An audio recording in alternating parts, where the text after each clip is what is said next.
moment, and Griffin in the back is going to push the little got it button that pops up on that screen right there. And you're all set, Miss Lambert. Have a good meeting. Thank you. Thank you. Good evening and welcome to Thursday, June 8th, 2023, Situate Planning Board held here at the Select Board hearing room at Town Hall. We're on Facebook and wherever, you can join us by Zoom. There is a posted agenda, is there a second? Second. All in favor? Aye. Aye. We have a public hearing, a site plan administrator review / special permit, a small cell attachment, 15 Allen Place and 9 Bay Ridge Road. Applicant is New Single Wireless PCS LLC doing business as AT&T and the owner is National Grid. Are you ready? I am ready. In accordance with Mass General Law, Chapter 40A, Sections 9 and 11, and the Situate zoning bylaw, Section 730.4, wireless communication antennas on utility poles, Section 770, site plan review, and 940 referrals. The planning board will conduct a public hearing on Thursday, June 8, 2023, at 6:30 p.m. in the Select Board hearing room in Situate Town Hall, located at 600 Chief Justice Cushing Highway, Situate. The subject of the hearing is 2 applications submitted by applicant New Singular Wireless PCS LLC, DBA AT&T, for a special permit / major site plan review for installation of small cell equipment on replacement utility poles. Node 1, pole number 4, in the right-of-way adjacent to 15 Allen Place, a public way. And node 2, pole number 4-1, in the right-of-way adjacent to 9 Bay Ridge Road, a public way. The poles are owned by National Grid. Plans are available for review in the planning board office, Town Hall, Situate. Abutters and other interested parties are invited to attend. So before we start, it's a full house again tonight. This is how we're gonna run this meeting, okay? We're gonna hear from the applicant and your lawyer. Then we're gonna go to the town planner. We're gonna hear from the board and then we will take comment from the public. Okay? Perfect. My name is Ed Parry, it's P-A-R-E. I'm actually the attorney, I'm attorney at Brown Rudnick, One Financial Center, Boston, Massachusetts. I'm here representing New Singular Wireless PCS LLC, which does business as AT&T, as I noted in the application. Now referring to AT&T for the evening. So we have 2 different locations. They don't really have street addresses because they are in the public right of way. So we identified generally the nearest street address. So one is at approximately 15 Allen Place, the other at 9 Bay Ridge Road. And if I can share my screen, I'll pop up the plans. Okay. I hope.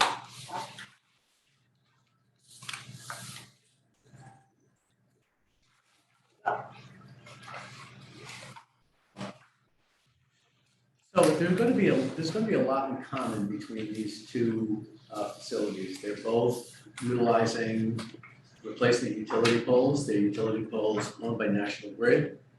This is the latest development, I guess, or Which one is this, please? this is the Allen Place. I'm going to run through just generically what the installations what's involved in the installation, just the equipment, because it carries through to both. And I know we have a lot of comments, I've seen a lot of letters on health issues and the like. So I'm going to deal with the specifics, and then we can go to more general, because I think they're going to be across the board. So the installation basically consists of a few pieces of equipment. You're looking at the elevation for 15 Allen Place on the left-hand side. There's a canister antenna, which is about 2 feet tall, about 24 inches in height, 14.5 inches in diameter. Below that is the mounting bracket that attaches to the top of the utility pole. The wires conduit run from the antenna down to the equipment shroud, which you see the rectangular box there. It's mounted at about 11.5 feet from the ground to the base of the equipment cabinet. That's where all the radio equipment is contained. There's all the switching for the AT&T network. Then there's an electric meter, so the utility company can charge us with electricity, and a shut-off switch just above that. There are then grounding rods in the ground next to the pole per National Grid requirements. So AT&T doesn't actually own the pole. We don't have much of a say in pole structures themselves. We have to find, number one, a pole that we can use. And as you probably saw, and we'll go through our site assessment evaluation, there are lots of poles we can't use because of the existing equipment. Basically, National Grid comes in and replaces the pole with a new pole. They're generally 40 feet in height. 6 feet of it is buried in the ground. That's where you get the 34 feet above ground level. Let's slide down here. We also don't hang the equipment off the street side of the pole. You'll see the You see the orientation of the equipment cabinet in the middle of the plan. So these are the components I was talking about over on the left-hand side, upper left-hand corner. Mouse is moving. But over in the upper left-hand corner is the cylindrical antenna, the mounting bracket to the middle of the top of the page, the 2 radio heads, which I mentioned are the switching equipment, which are located. The 2 radio heads are in the top right-hand corner of this plan. Those are actually inserted into that equipment cabinet. The equipment cabinet is about 50 inches long.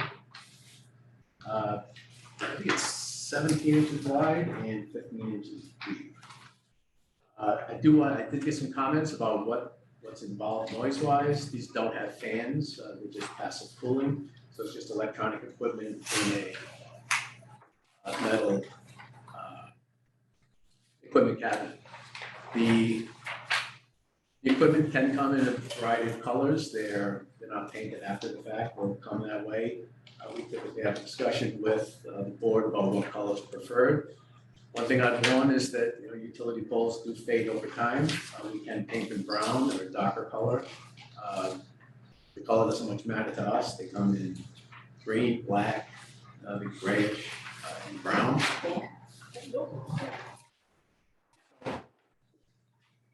We also provided some photo simulations, which I'm going to try to get to next.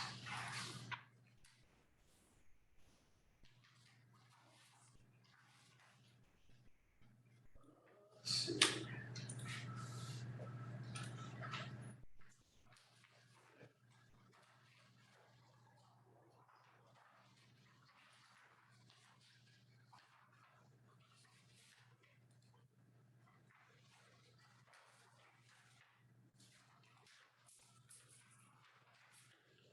So this is the existing pole at near 15 Allen Place.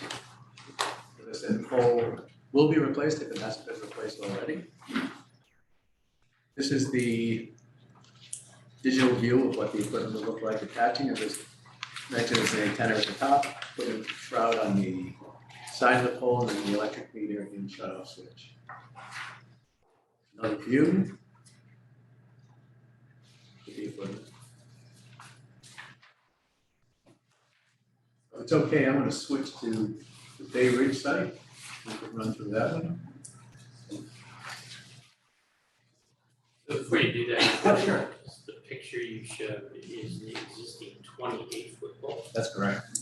So the representation on the other side is not really accurate.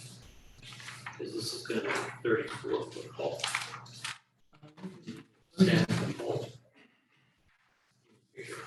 Yeah, the pole will be tall. This looks like it's existing. The pole is just attaching to it, but the pole will be replaced. We don't know if the pole is there yet. The pole is I there. don't. The pole is there, right? The new pole is there. Yeah, that's what we said. Is this the new pole? No, This picture? there's 2 poles there. I don't know. I did not take a photograph of the new pole. But the new pole is out there at both Bay Ridge and Allen Place. Okay. Yeah, we don't own the pole. We don't control the pole. Once we make application to attach, National Grid does its thing. We call it make ready work. Nothing to do with it. So I guess They took the old poles down though, you should know that. That's unusual. That is unusual. Sorry, that's a big one for us. That's a big one for us. Yeah. What's that? That took the pole down, they never do that, you asked for the years to come take poles down, they came and took them down. You all set sir, with most sense to you?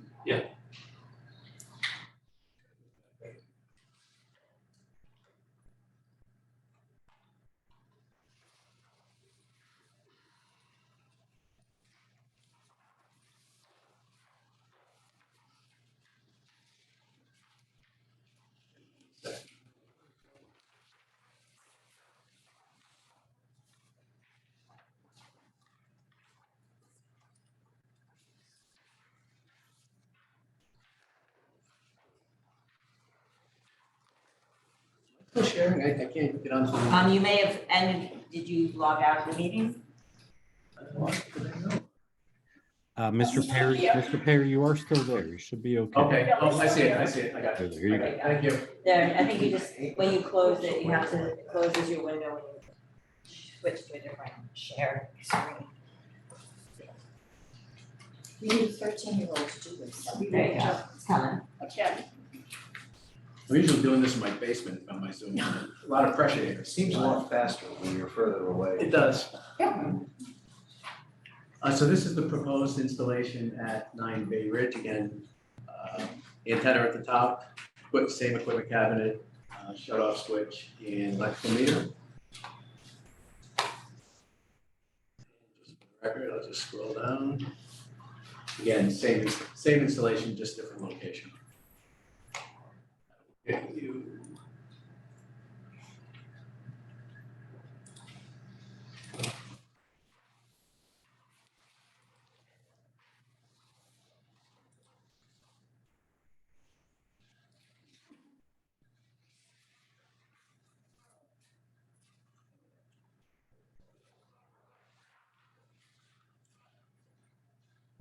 And this is the depiction, let me, before you get nauseous, let me get, this is the depiction, as we did last time, it looks like it's the old pole that they use. This is existing, or before the pole got replaced. Antenna at the top, equipment shroud, meter and switch on the opposite side. And likewise from a different view.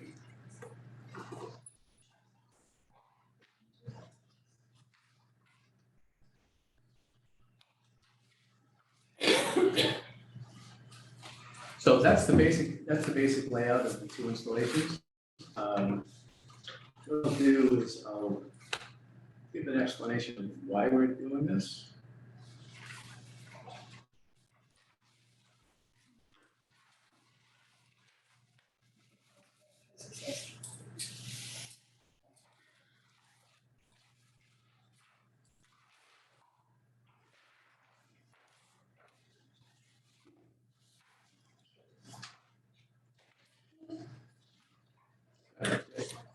So this is, oops, it's broken. Current. This is AT&T's current coverage near the Situate Harbor, where we have the two red circles there, which are the two nodes that we're proposing. And you'll see that the coverage is pretty lacking, and my guess is that folks that live down there, travel down there, or go to the beach down there are having a problem with AT&T service. We have marginal connectivity in most of the area. We have some high connectivity. But what AT&T is looking to do is to get into the blue, preferably the green. When I switch this slide, certainly blue is able to connect, but we're really striving for green to give the best network experience for the customer. So these are the maps with the two proposed nodes this evening lit up. You'll see we get a good a good amount of coverage coming out green, so we have high connectivity with high data rates. And you'll see it fills in pretty nicely, and when we go through some of the alternative sites that were proposed, you'll see how it shifts. It doesn't cover the areas that we're covering with these two. So these were selected for specific reasons. We went through and provided you with a site selection assessment as to which poles are even available to us, which poles might work from a physical perspective, but are not satisfactory to the radio frequency design engineer for AT&T. So there is a reason we're in specific locations. Contrary to what some people prefer not to have them, they do need to be installed somewhere. and they need to be installed somewhere in the vicinity. These small cells are very low power. And Don Hayes is with me this evening. He is the one who provided the emissions study and can talk on the engineering aspects of things and address questions from the board and folks in the audience. But we're talking about 1,000, 1,500 foot radius coverage wise. It's pretty flat down here, so we probably get a little bit more coverage. Water doesn't impact the signal, it kind of skips across, so we can get over to that peninsula area. But we're not providing a lot of footprint. It's not like the tower we have out here where we have, 9 panel antennas and, we're broadcasting for miles. So they're very specific. The network is lacking here, and frankly, they do need to go somewhere. Now, I mentioned the emissions, and I'll give you my brief two cents from a legal perspective. AT&T needs to comply with the FCC standards, period. There's no ifs, ands, or buts. We can't exceed it, nor can we be required to reduce it. So, we can get up to 100%, as you'll see, we're woefully below that. I think one is at 12%, one's at 13%. I know there's a lot of literature has been provided, but this one is very limited in what it can consider. We can talk about things all night long, within reason. And that's why I brought Don Hayes here with us, to respond all night. To respond to any specific questions, but, members of the audience and the board should be aware that this is outside of my jurisdiction, it's outside of the town's jurisdiction, it's outside of state government's jurisdiction. I think for major site plan review, there was also a request as part of pursuant to the bylaw that we show that the poles are structurally capable. So the pole at 15 Allen Place, and you have this, anything I'm discussing tonight, I'll identify it if you don't have it yet, but you have all of these materials, the plans, et cetera. So the structural at 15 Allen Place, structural comes out at 47.6%, so 20 of capacity. At 9 Bay Ridge, structural is about 64.6%.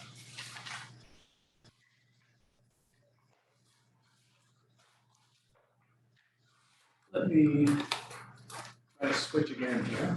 I'm going to say Don for.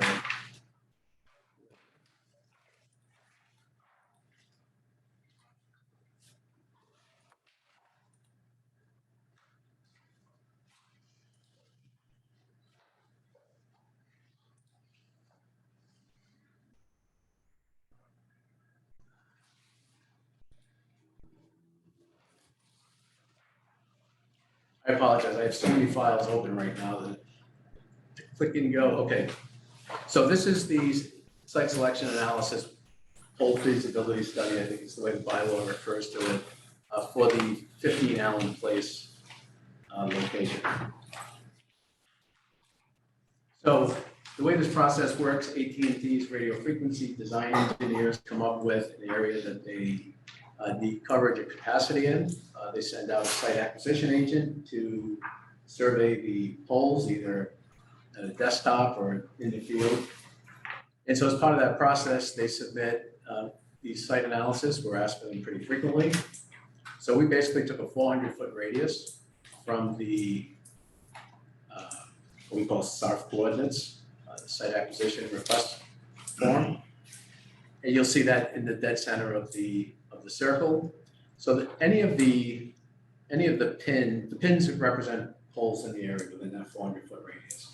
So any of the pins which are red means there's some physical limitation where we can't use the pole. I'm not going to go through all of them, but there might be a transformer on the pole. There might be too many wires. There might be a primary service, but they're just poles that we're not physically able to use. We can't. National Grid will not license them to us. So then we come down to other poles which physically work, but the radio frequency engineer reviews. In this instance, the pole near 15 works the best for us, for AT&T's radio frequency engineer. Other poles, which are identified as yellow pins on the site assessment, as I said, are available, but they don't provide the coverage that AT&T provides. You'll see we're pretty limited. We are trying to, do our best with the pole selection. Most of these poles would be somewhat common. If you look at pole 6, which is yellow, which is to the, I guess, southwest of our proposed site, which is the green pin.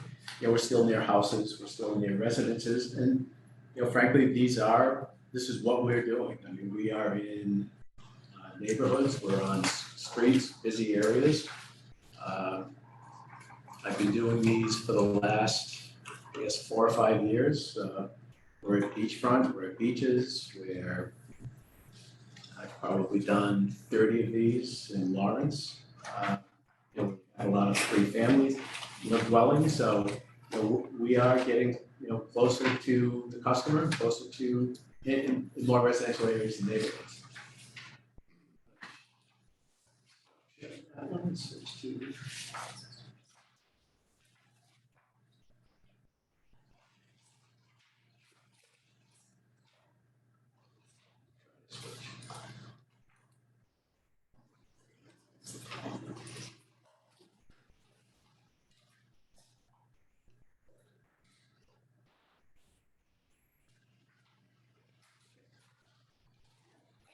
So this is the same site selection analysis, full feasibility assessment for the Bay Ridge site.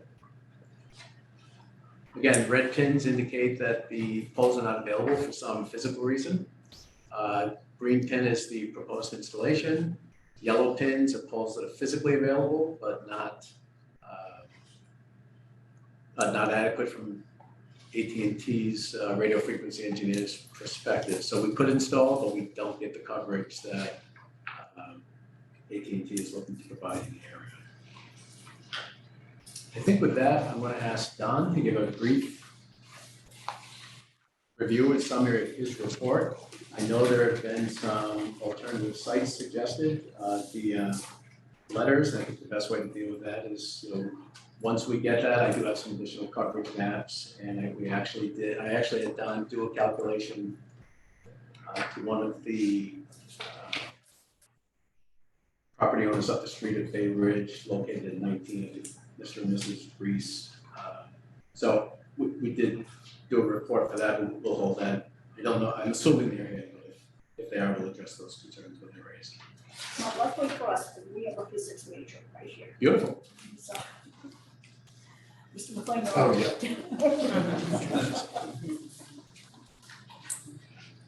Good evening, everybody.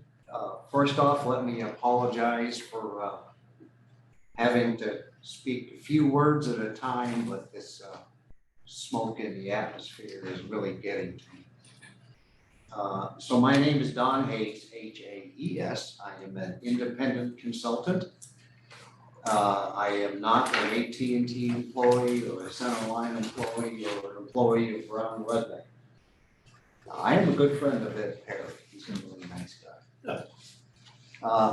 So I did prepare a report for these two particular proposed small cell sites. Oh, good, it's already up there. One thing I would like to start with is page 11. And page 11, this is a summary of my qualifications, and one of the things that I would like to point out is that even though I am a executive member of the IEEE International Committee on Electromagnetic Safety and also the Committee on Man and Radiation, I am speaking this evening on my own. It's not to be considered to be from. We call it ISIS, but somebody else used that term. Yeah, so ICES, I guess is what I'll call it, or the IEEE. In any event, I did perform a series of calculations. Now, when we do these calculations, there are many different ways that we can do a calculation, and it's important to remember that this is not a site that we can go out and measure.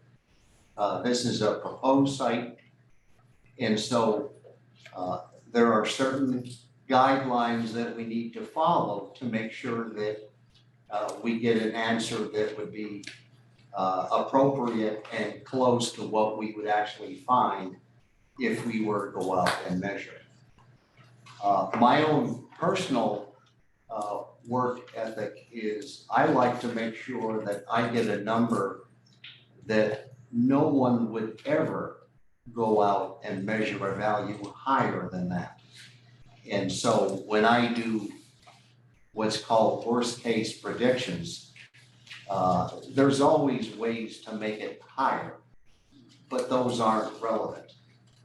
So I try to get the highest physically possible value I can get and still have a reasonable estimation that if somebody were to go out and measure, they would get values maybe close, but not above. And I know the several sites that I've gone through and made measurements afterwards. For example, Swampscott Fire Department, I did some work for them. The town of Wellesley, I did some work for them. And I don't find values higher than what we predict. In any event, we go through these predictions, and what I did for this particular site, or these two proposed sites, is I followed the guidelines found in the Federal Communications Commission rules online. So this is the federal government. The particular document is called OET 65, and that's the document they do which provides you guidelines. Now, they don't say thou shalt do it this way, but if you do it any other way than they suggest, you're going to have to justify why your approach was different than theirs. So when we talk about worst case predictions, there are several ways that we can do that. And most importantly is that we make sure that we assume the site is 100% transmitted. And so unlike radars that have we've all seen the Weather Channel where you've got that little sliver going around.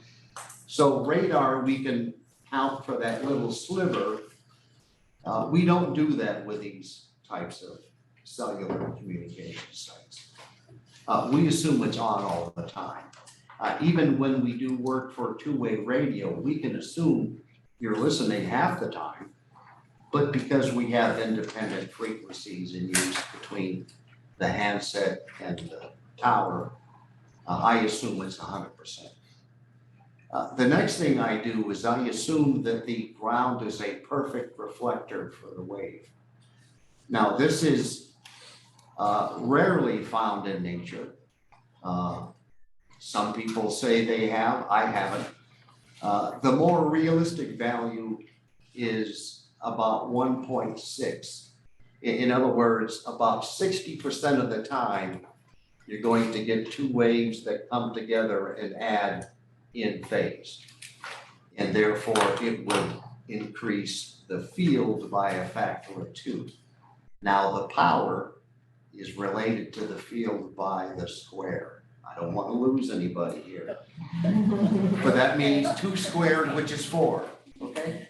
So even though the FCC says and suggests you might want to consider artificially increasing your values by a factor of 1.6 squared or 2.56 in order to make sure that you account for any reflections.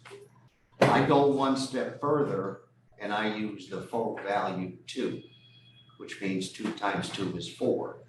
And so automatically the values are inflated by a factor of 4. The next thing I did is I assume that the ground is a flat plane. And I need to apologize to some members of the audience because I used an engineering vernacular And even though this has gone through thousands of times, somebody pointed out that, well, it's not really flat in the area, which I agree with, it's not. This reference refers to the fact that the proposed tower is not tall enough where I would have to consider the curvature of the earth. Okay, when we do 1,300-foot towers, you're going to find that you're skipping over the fact that the ground is no longer flat, it's falling away. But when we're talking about less than 40 feet, we can really consider it to be a flat plane, and the coverage doesn't go up to where it's gonna fall off the edge of the earth because of the curve. But as far as topography, yes, I did include the topography. And the way I would normally do that is do an analysis of the proposed sites, look at the topography, find out which one is going to present the worst case, and then assume that would be the case in every direction. So if you look at the results of the calculations in figure 4,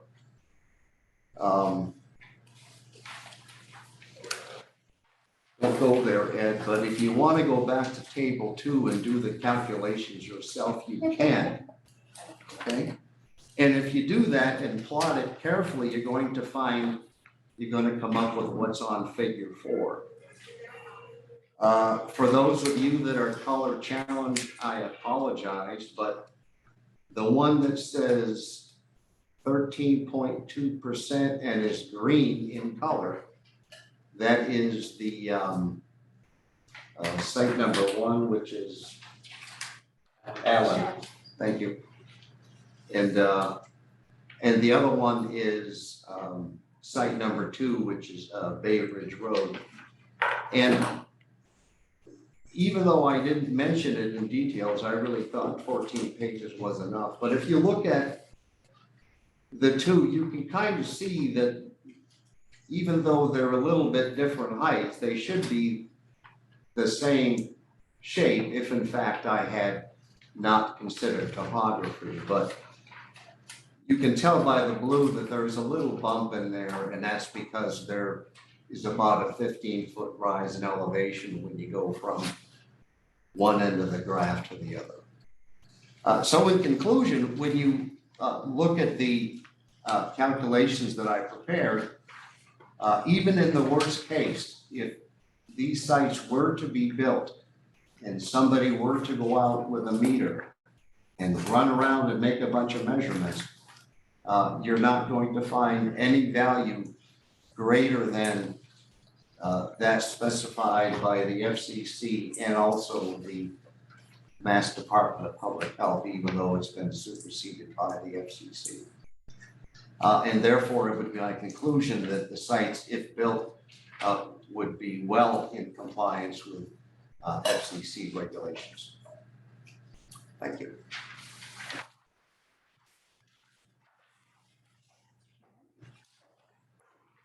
Do you have any more No, information you want to present? No, I think that's the end of our, formal presentation with the design, et cetera.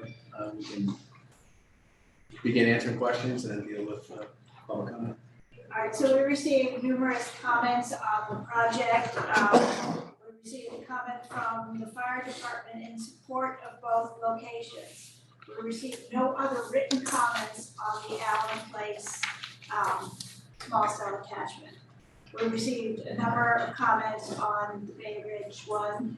I forwarded all the comments except the ones that came in late this afternoon to the board and to the applicant, but we have a folder with all the comments in them. So the comments, if you submitted a comment, it has been distributed to the board and to the applicant. I think that the board has to look at the information.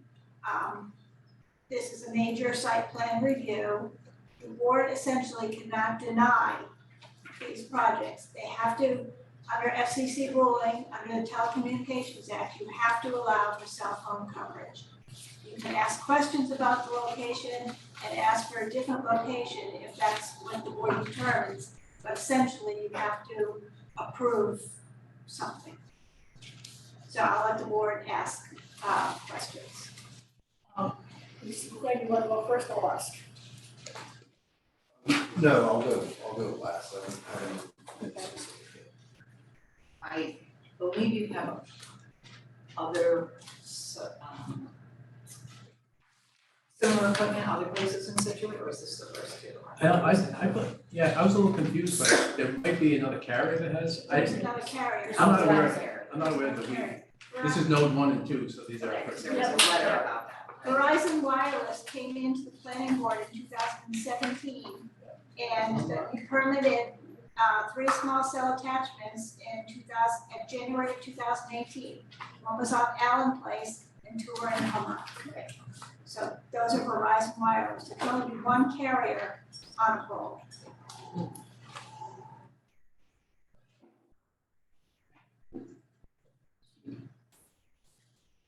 Yeah, I have a few questions here. So you indicated that you needed to boost something in this particular area. Why this area versus any other area? Explain to me what the rationale is. Yeah, basically, they're just priorities of AT&T. If there may be customer complaints, I mean, clearly, we don't have good service here. It's certainly not, I'm gonna refer to it as green service, but it's not providing the best service that AT&T offers. So the RF engineers, look, they determine where we're gonna provide these. I do think there are some public safety issues down there at the beaches. Now, I do these on the Cape, I do them on the islands. It's a huge issue, trying to find locations near, the beaches where, people congregate. So, to explain a little bit, we have this massive tower out here with all of this equipment on it. Now, that's gonna get us great service, but there are gonna be people that are either hidden by hills, too far away. They're not gonna get that robust service. So these small cells are designed to fill in, and I talk about this in my application, fill in what we call macro sites. Now, that's a boomer of a tower, that's a macro site. We do them on rooftops, water tanks. I don't recall all of the sites in Situate, I have done a few here.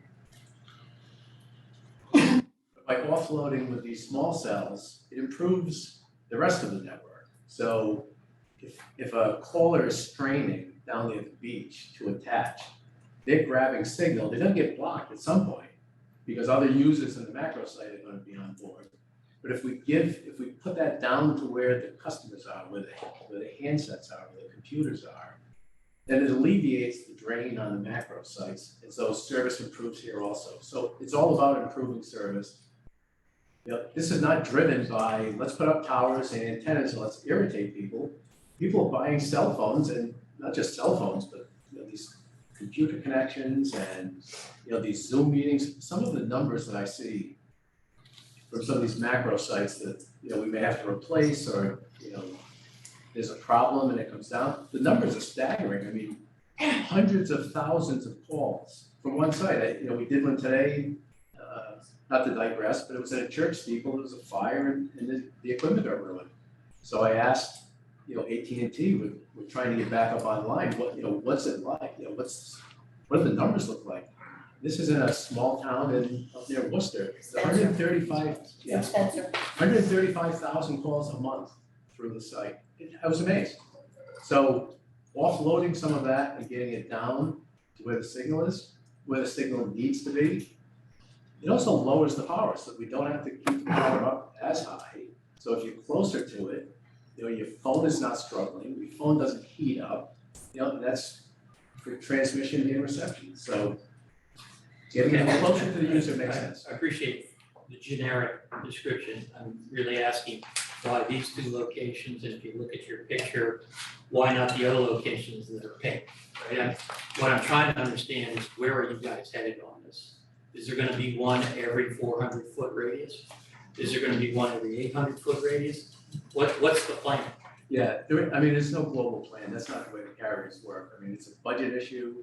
They determine their priorities, where do we want to get coverage, and then So why here? what can we Why budget? these 2? This is what AT&T's network engineers, they wanted this area. Nobody has an answer to that. It's driven by the beach, obviously. It's driven by the port coverage. No, obviously, any, that's why I'm asking the question. why these two locations? Well, because there's a lack of service and it's popular in the, I understand that, but if you look at your picture, there's a lack of service in a lot of areas there, and you only pick these two locations. So that's what I'm asking. Why focus here? Are there others coming? You know, we'd like to understand the bigger picture. there'll be more, without question. When? As budgets, What's the as plan? budgets allow, there is no, I mean, we'd love to have green everywhere. But that's not, I mean, that's not realistic and it's, not likely to happen. Okay, so why not pick some other location? Well, because these are important AT&T. Because, They're citing priorities for the engineers. We're lacking in coverage. I get that, but you're lacking coverage in all these places, so why here? There may be more people, maybe more in the harbor area. This is where AT&T wants to cover. So you don't have an answer for that. I just did. Nobody's articulated why here. They just said we want it here. This is a priority area. That's what I'm saying. Yeah.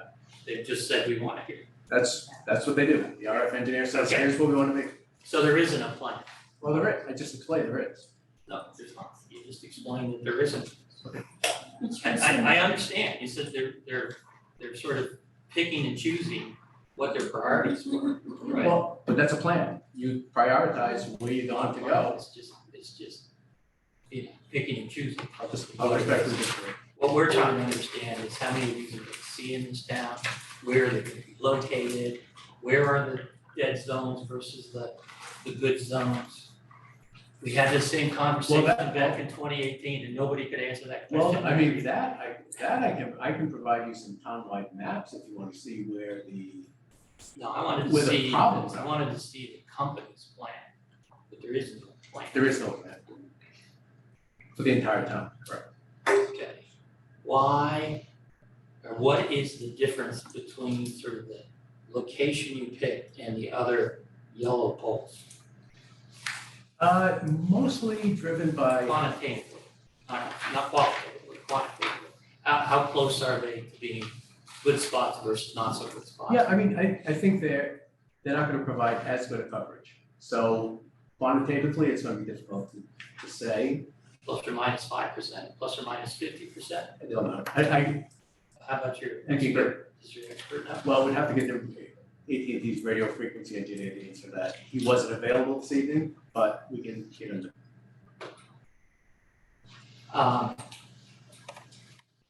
Mr.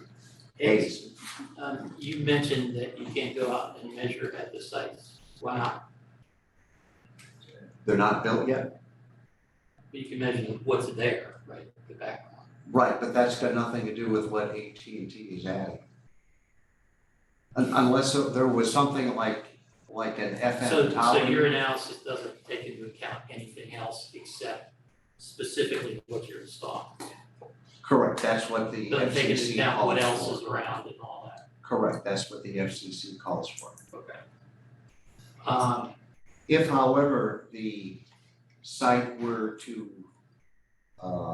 actually be in excess of 5% with measurement, and there were locations where the site was greater than 100%, then all of the carriers that have 5% or more need to work together to make sure that the site is under 100%.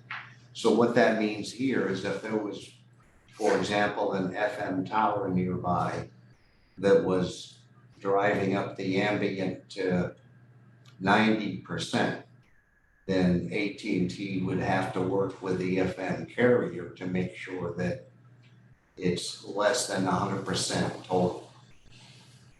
But you just said you don't take into account the background noise, so why would AT&T do anything? You just There's did, you're doing it nothing- in isolation. There's nothing there that would result in anywhere near 80% of the allowable limits. And you know this because it's a measure, Because I do a review of the site. so it's just a eyeball test at this point. No, there is actually a database that the FCC has of towers. And you can do a search by lat long, you can do a search by carrier, you can do a search by licensee. And then you can find out all the parameters of the sites that are in the area. And what sites did you find here? There were a couple of cellular sites, but nothing that would be anywhere near a type of site that would generate fields in excess of 80%. So for example, when you drive up 128 in Woburn, up past Bear Hill, even with the 7 towers that are not just cellular, they're FM and television, we don't get anywhere in excess of 20%. And so it would have to be something quite significant in order to get that anywhere near the 80%. So are those identified here, the ones you looked at? Excuse me? Are those identified in your report? No, The ones no, you- I don't list what's not there, no. No, I'm not talking about that. You said you found some sites in the area. I just wondered if they're here. No, they don't. Search. The compliance report required by the FCC requires you to use the parameters of the site that you're proposing. That's what I do. Oh, I'm sorry, I misunderstood you. I thought you said you looked in the area, there were a few sites, but they weren't impactful. Is that not right? Yeah, yes, but I did not list all of the sites that I looked at in this particular report.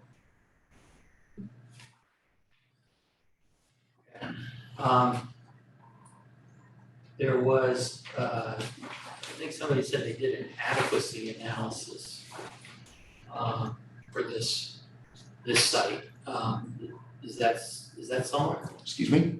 Somebody said you did an adequacy analysis for this particular site. I'm not sure what that is. I don't know. I don't understand what that is either. I've never heard that. Well, one of you two said it, so that's what I'm trying to Are we figure talking out. about the site assessment? You called it an adequacy analysis. Did I misunderstand what you were talking about? I don't know what you mean. I don't remember using the term adequacy analysis. So there was no real analysis of how adequate anything was here before you cited the location. Well, I don't know, adequate for what? Adequate to Service. what? Service, I think you were talking about service. Right, yeah, we don't have adequate service. True. Steve wants to know how you know I'm that. questioning, Well, I'm you asking know, you, I showed you our color maps, which I bring that up. but again, I saw the color maps are inadequate in a lot of places, so I'm trying to understand why you focused in on these. Well, we're gonna focus in on areas where we don't have adequate coverage or adequate capacity. So I don't, if these are not adequate, why would we choose something else if we're saying that this is where we prefer to spend our capital and it's not adequate service? I don't know what is. We decide our network needs, we decide where we're gonna lay out capital, and It's the same, I it's the don't same think, question if I I can had fit, if I can with finish, other if I can providers, right? finish, what's that? It's the same question I've had with other providers. It's very much because we said so. That's really the answer. Well, it's not What because you're we saying. said so, well. No, it is, it is. No, well, it's not, because if it was green, I think you would have a good point. So if we were here Well, and we already I would have, assume you would not show up with green and That's- put something in that's, place. but that's my point. We would not be here unless we had the green. It's just arbitrary because we said so. It's not a question. That's enough. So I guess what I'm gonna ask you is that really this is driven by how many calls you get about your calls, about who doesn't get through. So I lived here long enough to know where there's service and where there isn't. I remember in 2017 and 2018, they were talking about the hills, and it wouldn't go through, that's when they wanted to put towers in some places they couldn't have it. So, I can remember a time when nobody lived in this area in wintertime, it was a summertime community. So the need would not be as great, correct me if I'm right, right? If it was only for 3 months out of the 12 months, AT&T would go to the top of their map as being inadequate. right? So it's driven by consumers. Oh, without, It's driven. all of this is. Yes, all business is driven by consumers, so I would assume that, I don't know how far apart they're gonna be, but I do know that there's a problem within the FCC that you cannot share a tower. So I've worked in a lot of places where this is an issue, that if you have a Verizon transfer, you can't have an AT&T phone, so therefore we have this plethora of holes. That's what happens, right? Correct, so the utility companies won't let us share. Yeah. So, you know, we don't share equipment, they don't let us share a pole. So we can't do like we have out here where we're all co-located on the same, you know, tall piece of steel. So yes, it's driven by customer demand, that's driven by population, or, you know, crowds at times at the beach. So, you know, if you go out to the Cape, there may not be a lot of year-round residents, but in the summer, the network gets crushed. The other thing, I mean, the other piece of this is these are existing utility poles with the attitude of we don't want any of this, you know, in our view shed, we wouldn't have electrical power either. So under state law, we're allowed to attach the utility poles. The utility company doesn't have a choice, just like the cable company gets to attach, the telephone company. So it's really using the existing infrastructure to provide wireless service and get it where the customers are. I totally get that. So we all complain about Marvell running everything, we didn't have these problems before, right? So we all just, and you have anything to express? No. It's, you know, and I understand people's frustration. I really do, and it's one of those things, nobody likes to have anything rammed down their throats, they really truly do not. And that's the sense that I think a lot of people, and the frustration that a lot of people have, that, oh my God, this is coming and there's nothing really that I can do about it, it's the law and whatever. We all have cell phones, we all have microwaves, we all have those little thingies that you put in your basement or Xfinity so that you can get your stuff, Your Wi-Fi. your Wi-Fi and all the rest of it. And we just keep adding to it and adding to it and adding to it. My concern too, more than anything else, is public safety. I think that is what, more than anything else, that would motivate me in terms of this. I don't know how many people in this audience have ditched their landlines for cell phones. Some have, some haven't. But if you just have a cell phone and you can't get the service, they're not coming, No, I had an elderly father, and that was a problem. and it's a problem. I had to put a landline back in his house. So, And there must be a significant issue because I don't always come to these hearings and have letters sent in by the fire department saying we're in support of this. So the idea is that, listen, I've been doing this for 25 years. It's very repetitive, it's something new into the neighborhood, I get it, and nobody likes it. but it's a matter of drive. In my feeling on all of this, whether people agree or disagree with me, it is truly about public safety. I want, when you pick up your phone and you dial 911, you want them there. It's the way it goes. It was one of my neighborhood last night. So a lot of it I don't fully understand, and at this point in my life, because I'm old, I'm not sure I need to. So, You can. I don't want to.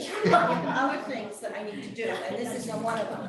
And you know, I take exception to some of these great big things, canisters that National Grid puts out on the telephone poles that are enormous and they get hit by lightning. But at any rate, my deal is public safety, first and foremost. I'll pass it over to this guy. So I was just wondering, from like a public safety standpoint, I think it's the Allen Street site, that offers coverage that goes down to about Front Street, but not into the harbor or, and I was just wondering if, and I'm thinking about this from the FirstNet, so the public safety first responder perspective, that would be better suited down closer to the harbor to maximize your coverage, like either, you know, in the harbor or in the low-lying areas. I mean, I understand the physics behind, you know, putting it up on the hill and probably maximizing the amount of like the response and like the coverage area to maximize that, but from a public safety perspective, I don't know. Well, can I ask a question? Who provides the coverage for the power, the water? There is access on the water. Who provides that? The town paid for that, I know you did. $75,000 for that, $75,000, and that's why you for now the have, boaters. you have connectivity in the harbor because they put it for the boaters. We probably did that maybe, I don't know, 8, 10 years, not that long ago. Okay, so there is There is coverage. There is In the coverage water. surety. in the water, Okay. That's for the boaters, For the boaters. for the boaters. Yeah. Not necessarily, I'm like. not Front Street, but the boaters. So if you go to Cole Parkway, you're okay. I think if you come up on the other side of Reeve, you're okay. There's a little square on Front Street that it just doesn't get through, which might be like the CVS's. SWG with bank vaults as well, they can't get through vaults, stuff like that. But I do know we paid a tremendous amount of money for the voters to have access. And that was a safety issue. That was a huge safety issue. The National Guard, the Coast Guard pushed that for us to have that because we have floods and storms and people are out there with spit and all kinds of terrible stuff happens out there. So that was a huge priority. Yeah. Whoever provided that, and I don't know who it is. The town paid for it. But I mean, I don't know if it's from Verizon or National Grid, wherever it's from, but that was a huge public safety issue. So that's why that was put in. So, but there is coverage in that part of the harbor. And, Not and by it- AT&T. No, I don't know, but yeah. but Well, I something. mean, No, not by the map AT&T. tells you that it's not. I mean, that's and, not. and looking at the map, when you mentioned Front Street and talking about future needs, there are clearly needs here, you know, that are going to, now whether they have the capital to invest and put something down, you know, closer off, you know, front there I see, and Parkway, it's gonna be a matter of prioritizing where they're gonna spend. These sites are not, Not cheap. they're expensive. And Verizon did go in on Allen, 5 years ago, 17? 17 It was years. permitted in 2018, we have a picture, it is installed. So it's just, we don't like it, but it's happening. People don't like to hear it, but it'll get installed and you'll get used to it. That's what, It's like that's what it, everything else. that's what it Get comes used to down it. to. It's the same thing with water tanks. You know, when you first put them up, everyone's in arms about them and you don't wanna see antennas on a roof of a building, but the end, once they're there, it becomes part of the landscape. And we're using utility poles. It's not like we can go down and put in a 125-foot tower, you know, in the middle of the neighborhood to cover the entire area. No, I mean, from the physics standpoint, there isn't public danger of putting these in. I understand that, you know, people have reasons that they don't want it for their own reasons, but, you know, as far as like the radiation, that's not. And this is not 5G, is it?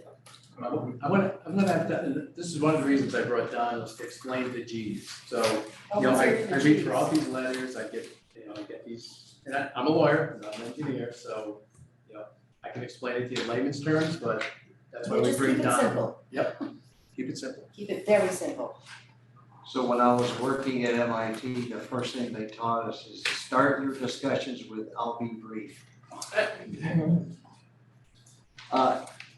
So I've been working in this field since, the field of non-ionizing radiation since 1988. And it never ceases to amaze me how further the wild accusations start. For example, when somebody first decided that this was a different generation of signal and we're gonna call it the third generation. And that became 3G, although the popular media didn't really catch a hold of that, but they did with 4G. And they called it 4G and they also called it LTE. But LTE has 3 letters, 4G has two letters or a number and a letter, therefore we're gonna call it 4G. But boy, when 5G comes out, 5G's gotta be worse than 4G because the number's greater. And we're not even talking about 6G and 7G, which by the way is already out there. So the idea of the generations is that there has to be something that distinguishes the first from the next. So the first generation cell phone, you can see a great example of that in the movie. I don't recommend the movie, but the movie Lethal Weapon, where Danny Glover is out there on the overpass with the bag phone, okay? That was the first generation phone. 10 watts. Why somebody would want to put a 10-watt transmitter near their head, I don't know, but it was there. People used it. There were 100 channels per tower. You can imagine in LA it fills up rather quickly. The second generation was the introduction of a digital signal, and that was done to eliminate the eavesdropping that was occurring with the analog signal on the old 800 megahertz channels. The third generation involved personal communication services, PCS. It added email, it added some pictures, not really streaming because it was more like the frame rate was less than 30 per second, so it looked stuttered. And then there would be a lot of building and buffering and so on. 4G was what really started it all with the introduction of the smartphone. And that gave us access to unfettered access to the internet and everything that goes with it, such as streaming and so on. And all of this time, the Federal Communications Commission, who basically owns the electromagnetic spectrum, or the most expensive real estate you'll never touch, excuse me. They're the ones that have to coordinate who gets to use what and who pays what. So with the introduction of all these technologies, well, you know, I've got a 4G phone, it's not AT&T. Okay, I know, I got a 4G phone, but even though 5G is out, they still got to provide me service. So 4G is still going to be there. I know a lot of companies were upset when their OnStar dropped off of their cars because they were on 3G and 3G went away. Okay, then nothing says, by the way, they have to provide you service, right? So with all these different overlying services, the FCC has been coordinating frequency spectrum. And so where the old cellular network with Cellular One and Bell Atlantic 9X Mobile, those were the first two, they had 850, 900 megahertz. Well, with the more carriers like Sprint, OmniPoint, which is now T-Mobile, before that they were, oh, well, then there was Nextel and Metro. So they're all using different spectrums, and the new technology has to have a new spectrum. And so, as you recall, when the analog television went offline because of the digital television, they are actually on for the same time, which, by the way, doubled everybody's RF exposure, but nobody seemed upset about that. I was.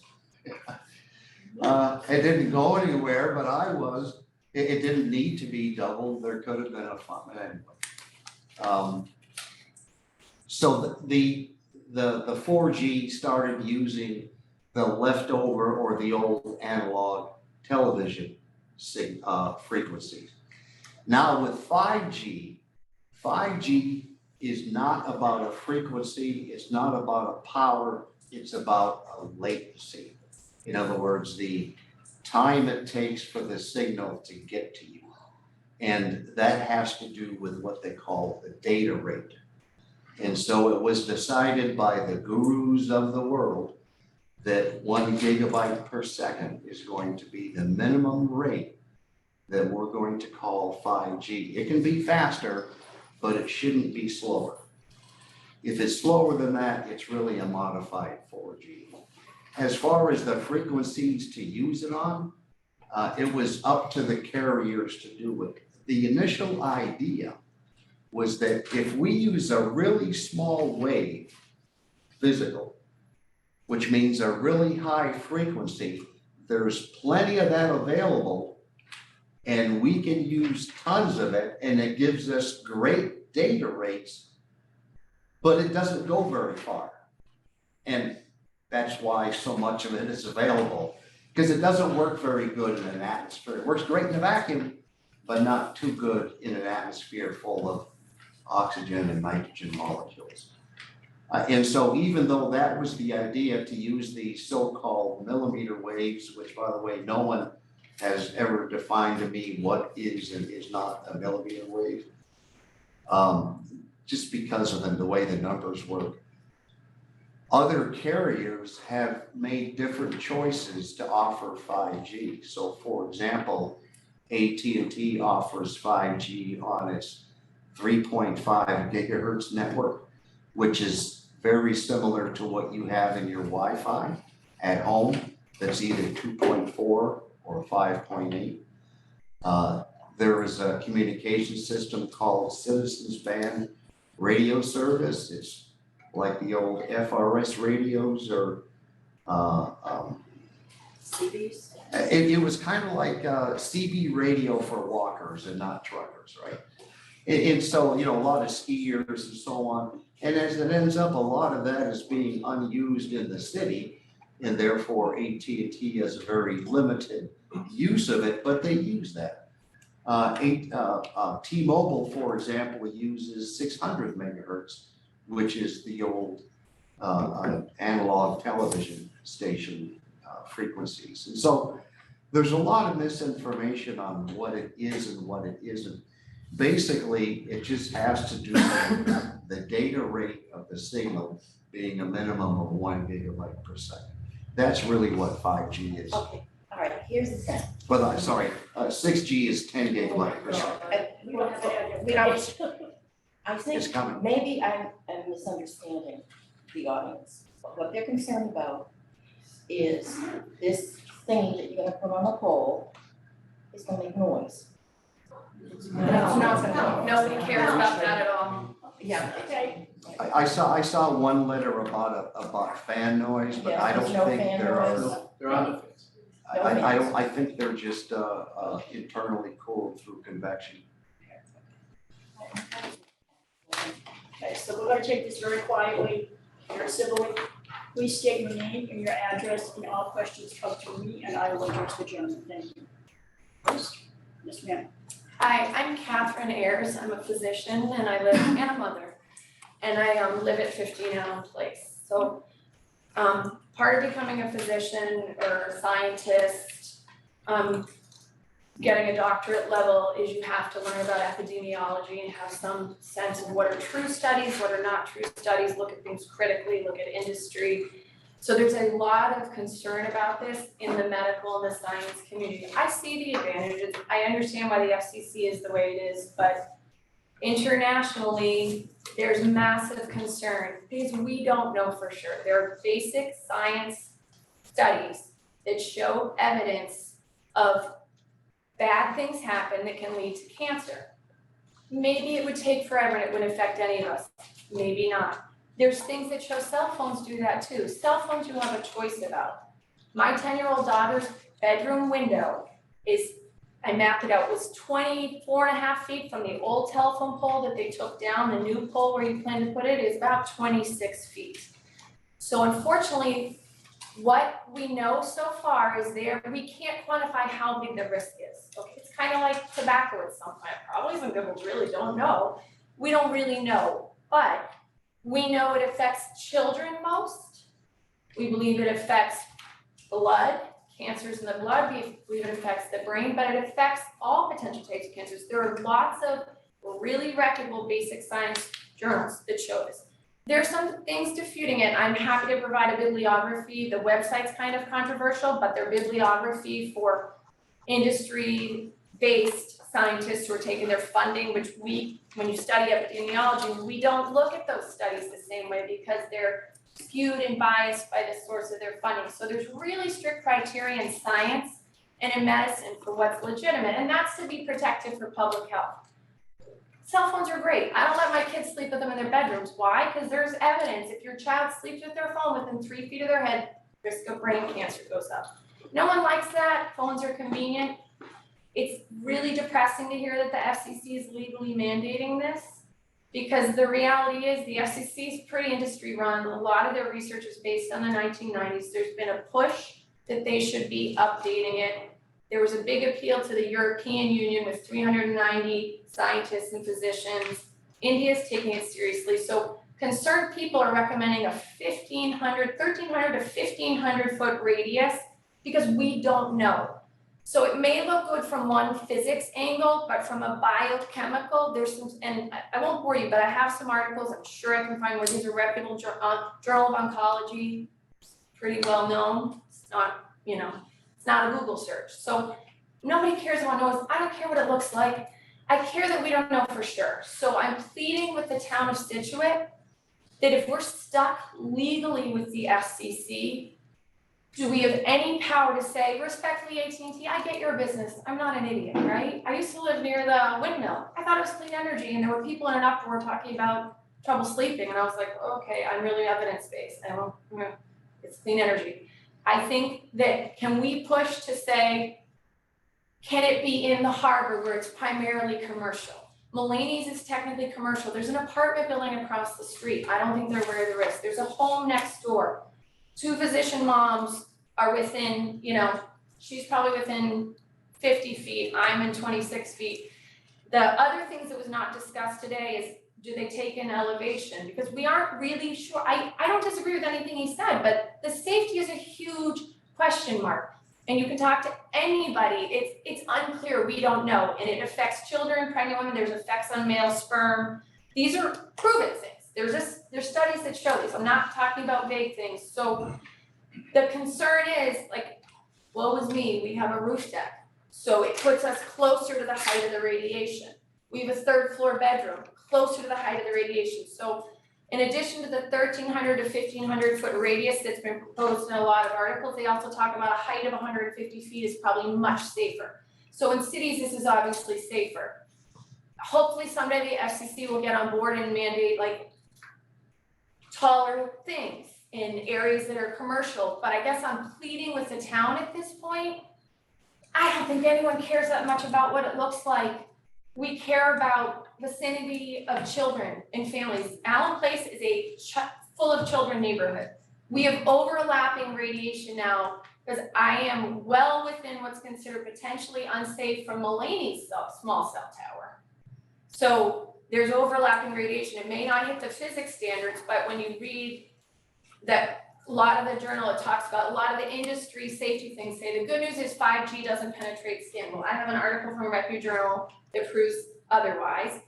It does penetrate. It creates a high level of things that help promote cancer, make it harder to fight off cancer. I mean, the sun does the same thing. I'm a dermatologist. I believe in sunblock, but the problem is we don't know. So if the town in this area of uncertainty could at least protect its residents by, I thought your questions were awesome, sir, pushing back and saying, okay, well, your service is a little bit worse if we move you to Front Street, but hey, there's less children at risk. That's a compromise. You still make more money, but we feel better. Like empowering you guys as our town leaders, who we are so respectful of, to listen. And every physician I know who resides in the town of Situate agrees with me.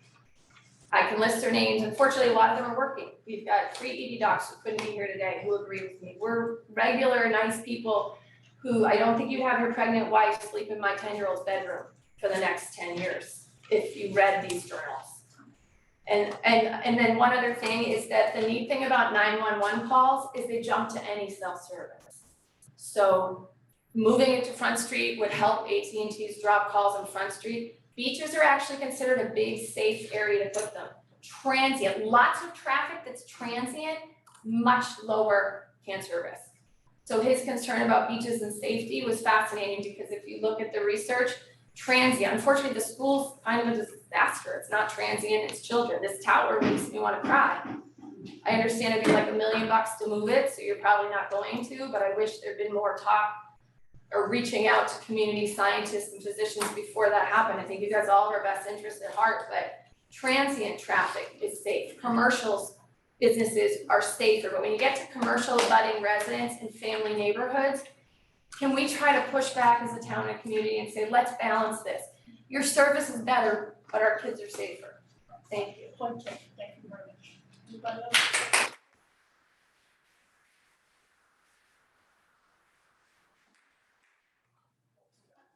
Hi, I'm Suzanne McKay. I'm also a physician, family physician. I live at 18 Allen Place, right across the street from Kate.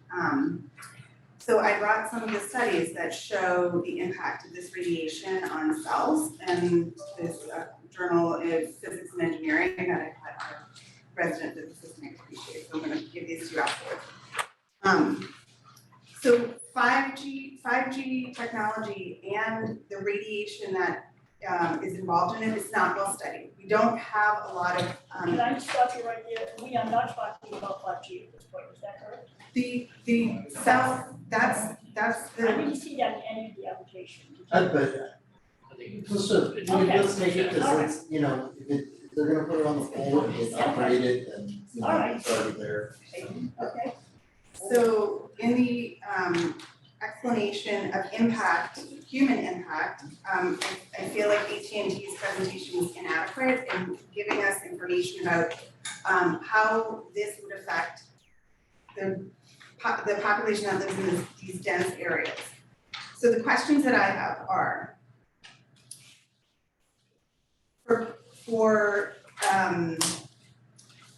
have alternate locations in the harbor in commercial districts, not residential districts, been evaluated? Has a health study been done? Can AT&T provide us a health study that shows the results or any impact on the community? And what are the minimum standards for distance to homes in the area? I don't think we have the answer to that. I don't understand the master plan, but it appears that this is an incremental creep that is going to affect every single person, every single family in Situate may have a potential radiation exposure, and I think we all should be concerned about this. So getting to the bylaws, which is what you all do, and just wanna voice my opinion that bylaw 730.4 requires that there be an adequate demonstration of need. I do not think that AT&T has met the hurdle for adequate demonstration of need, particularly because these cell phone towers could be put in other locations with similar coverage adequacy. So the need that AT&T has demonstrated today is that they're serving their shareholders. They have not demonstrated the need for our citizens in Situate. The 911 red herring, I agree with you. I'm a physician, Kate's a physician. 911 is really important. And that's how we take care of our patients. But it's not true that if you don't have cell service, it jumps to the next cell carrier. So I think that's a little bit of a red herring. So the next bylaw is 770.1. And it is your job to protect against significant impact in neighborhoods. I do not feel that AT&T has adequately demonstrated that our neighborhoods will be protected with these devices.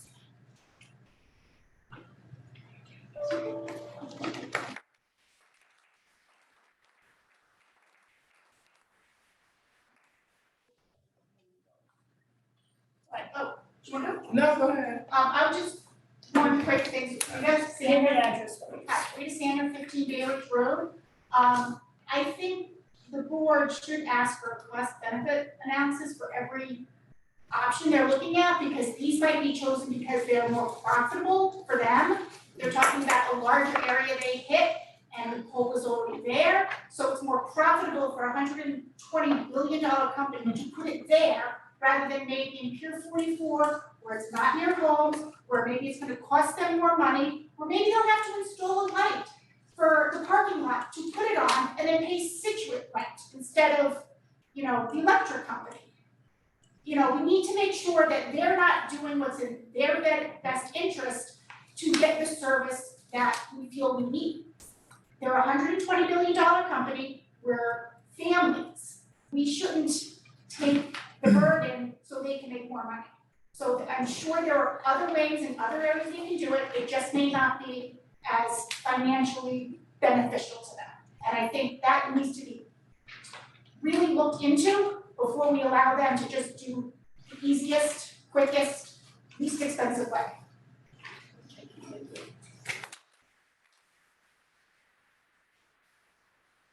You wanted here, excuse me, now, here this evening that could not attend, who was that? Oh, the engineer, Kevin Brewer, he had signed the radio frequency report, he's the design engineer. So we tried to get him on Zoom as a possibility, but he just wasn't available, so. Thank you. I'm sorry. My name is Stacy Best. I also live at 18 Allen Place.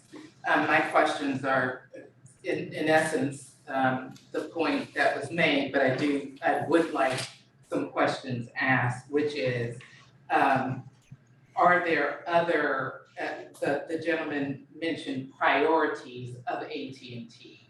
And I'd like to understand what those priorities are with respect to cost. In other words, does AT&T pay, they're paying National Grid, have they also paid National Grid to put up the new pole? For instance, have they already invested to this point so that they're now really focused on that pole in 18 Allen versus going further down the street in the harbor? And what would the cost be to go further down the street in the harbor, even though, the range of cell service might not be as good? The other thing I had was a question about the Verizon tower. Actually, I have two questions about that. The Verizon tower, first of all, how many Gs is it? So my understanding is this tower under consideration, or at some point, we're talking about 5 Gs. I'm assuming that we'll want to know whether the Verizon tower is, say, 4 Gs instead of 5.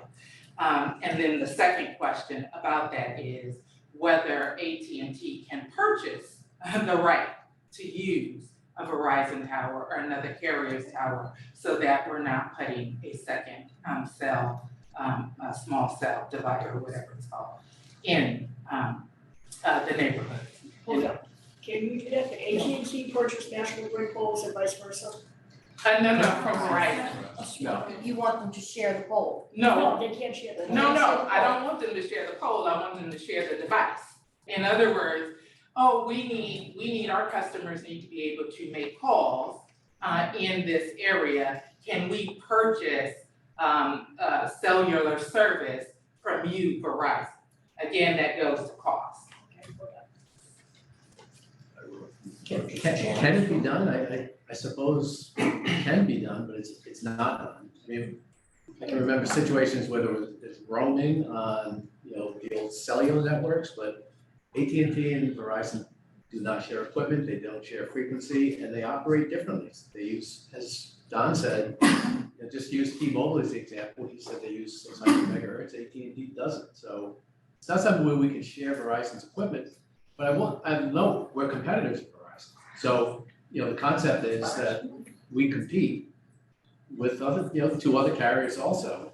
So, where there's Verizon coverage, you're probably gonna find coverage from other carriers, and people migrate to the networks that provide the best service, so.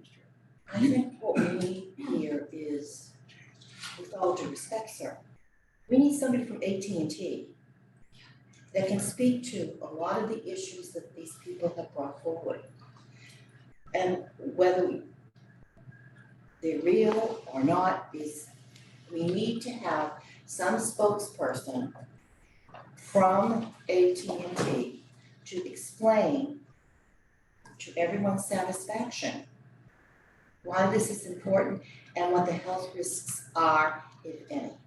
I think that really is Yeah, I mean- Our hands are tied, sir, by our bylaw, by the state, by the feds, by everybody.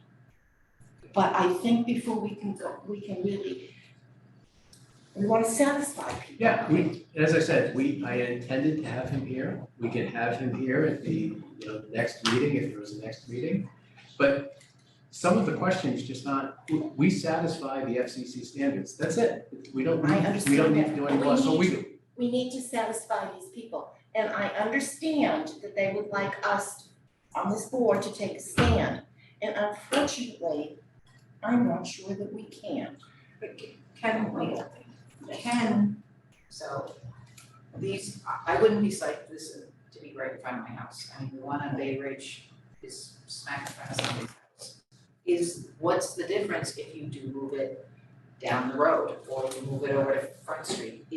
What's the service? I mean, that's, I guess, what we need to. And I think that goes to the gentleman's question. It's the same question I asked. You did, whether it's 5% or 50, and I can't answer that, but we can provide testimony to you as to the impact on the network if we were to move. I will say this, that if we're moving from, when I put up my map earlier, one neighborhood to go 2 streets down to another, it's just gonna be different folks behind me, and I get that. Because the people that are on the street closest to it are gonna be the most aggrieved by it. But not But- if you're on Front Street and then maybe closer to Museum Beach or closer to the Boat Club or the Yacht Club.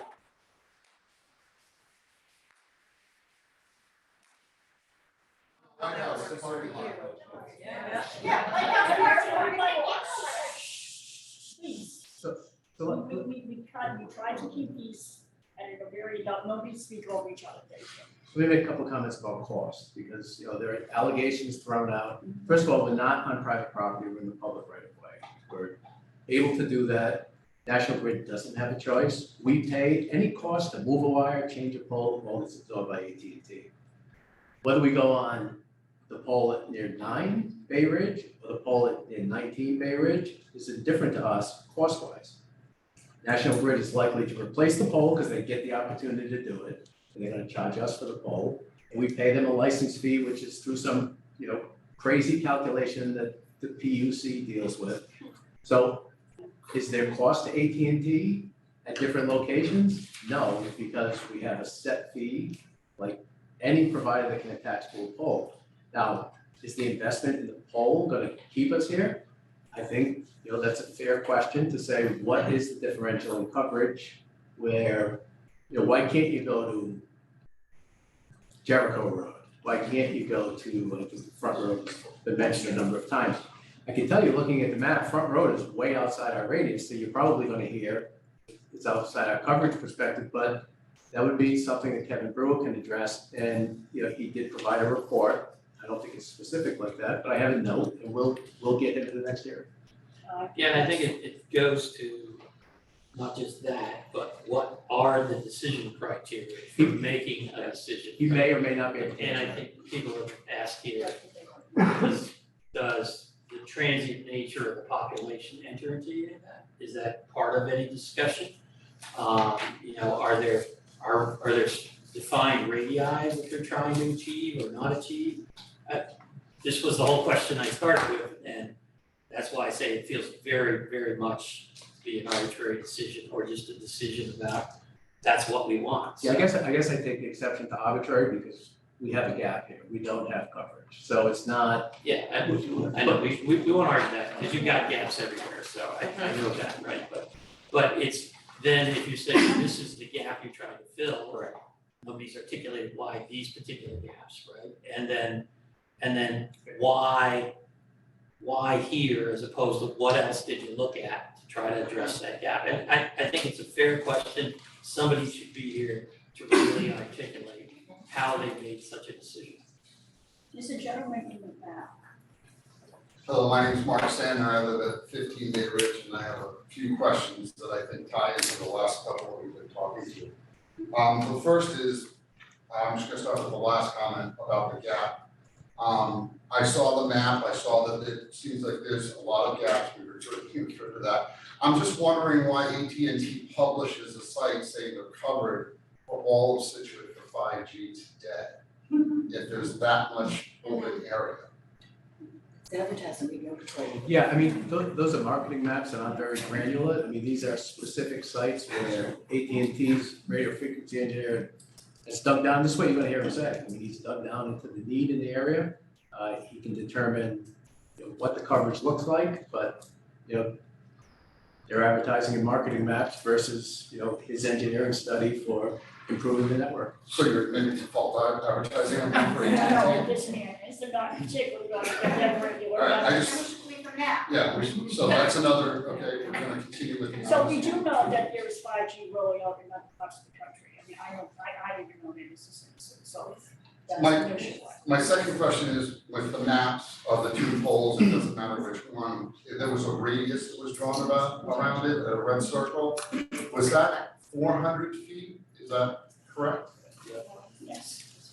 I think that Or you have to the put, you have to transmitter put radius. the transmitter in that 400-foot radius to make the coverage map that they were looking to get. So just those houses, then? So my question is the attorney started off with, as well as reinforced by our expert, 1,000 to 1,500 feet. So I wanted to know what that circle looked like on the map, or if they actually really thought that they were gonna reach a larger area than the 400 feet. Well, the 400 feet is the search ring that the radio frequency engineer determines. We gotta get a site within this 400 feet to be able to provide the coverage, so that's not the coverage. As I said, the coverage differs, 1,500 feet radius. So it's going well beyond a 400-foot radius, the coverage itself, but to be in that area to provide the coverage he's looking for to get that signal. 1,500, it could be 2,000, again, it depends on terrain, foliage, but that 400-foot radius is merely the search area he's identified. So a search area was identified for inside this 400-foot circle, and then looking out, your coverage circle is approximately 1,000 to 2,000 feet from that, depending on the terrain. Correct. Obviously, less obstruction, better coverage. Without question. So a commercial area over a residential, probably better, like a parking lot. Well, it would be better for the parking lot, but maybe not the hill where Bay Ridge goes up. So did the experts review how many parking lots are within both of these specific sites that are located? As I said, we have a 400-foot radius with every pole identified. The ones that we can't use are identified, the ones that are possibilities are the yellow pins. That's where, if we go down to a parking lot that's, you know, another, in lower elevation, we're not gonna get the same coverage, so.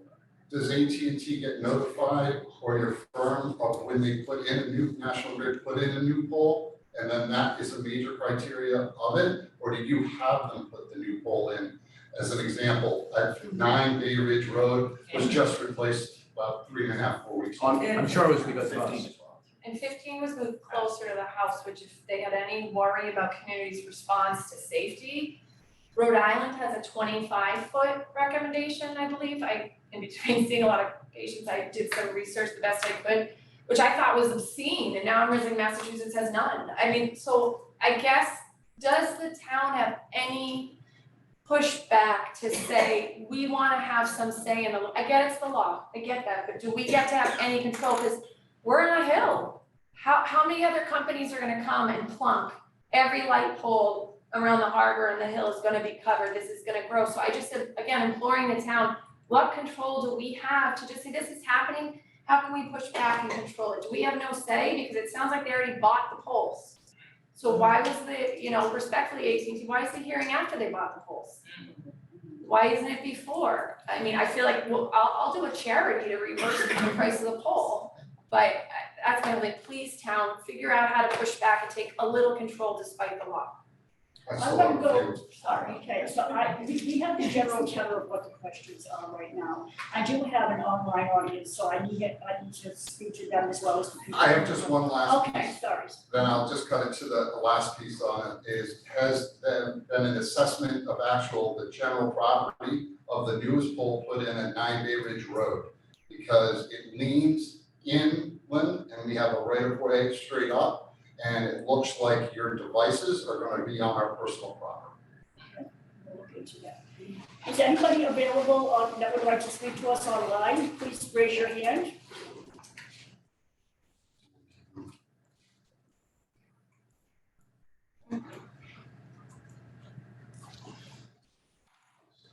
Oh, we have somebody. Hi, can you hear me okay? Yeah. Hi, Caitlin Peretti, 12 Gridley Bryant Road. I actually just wanted to support what was already said and echo, especially what Dr. Ayers had started with. I know that the board had mentioned concerns about public safety. I just really hope that you're considering all aspects of public safety. So not just about the 911 calls, but also considering some of the health issues that were raised. I also just want to echo my support for considering if there's a way to, if we have to have these towers, is there a way to consider commercial zones in different areas? Thank you. Another person online, if you'd like to identify yourself, please.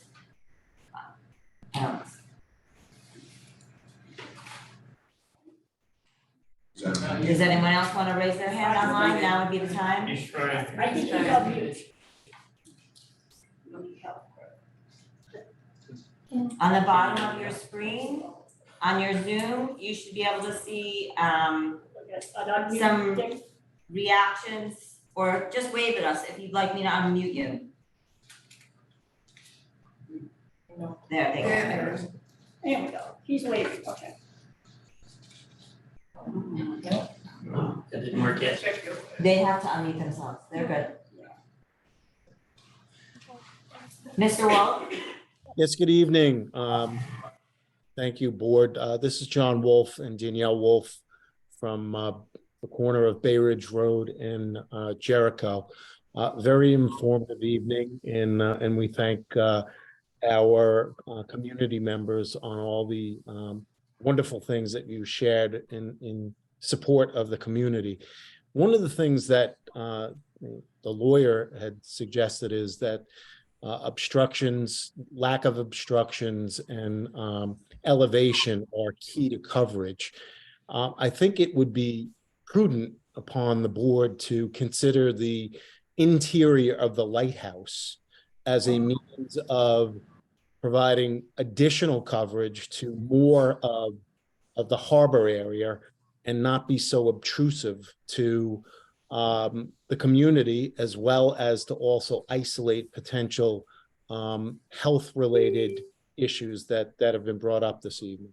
And so I would ask that be considered greatly, in addition to considerations that my neighbors have shared about Pier 44, because that's another area that, you know, the community supports in terms of a community center, but is not in harm's way of people's homes.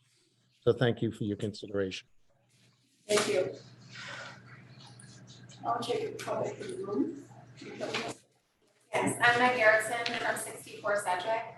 I just wanted to make a request. I'm here not because of this specific tower, but more to Stephen's concern about where are you going with this in the future. I left, like Dr. Ayers, I'm very concerned about this tower right over us right now, and specifically that it's that close to the school. I have children that are going to be heading into the middle school. Scituate already has enough to deal with our water situation. There's things that we can control, and this is definitely one of them, despite what he is saying. I've been following the 5G rollout across the country, specifically the pushback from towns, and listening to lawyers that have been speaking up on behalf of the towns. What I've noticed today is that there isn't a lawyer speaking up on behalf of our town. We have a lawyer here speaking up on behalf of AT&T. We have a request to get someone else from AT&T. I would like to add a request to get a lawyer to speak on behalf of our town so that we understand what our rights are as a town. And with all due respect, you saying that you don't need to know this stuff when he's explaining it, if you don't need to know this stuff, then you shouldn't be involved with it, because these people in this room are very concerned about the health of their children. And what he is saying directly impacts the health of their children. I care very much about this now. I You do. understand the technology. But the technology, I think, looking at this is beyond most of us. Then my request is. I that will we- not recuse myself from this. Okay, thank you. My request is to have someone who can advocate on behalf of the people in this room. And that is what I and have understand. requested. Did I not request that? I'll give that to you, yes, hold on, I was saying something else. We will take that under advice, but we'll speak to the way, thank you. Is there anybody else? Yes, sir, ma'am, sorry. Caroline Reese, 19 Bay Ridge Road. I know you got a lengthy letter from me, but on a positive note, I really think Dr. Ayers very eloquently got to the heart of our problem. Our view, the pool's already there. Forget our view.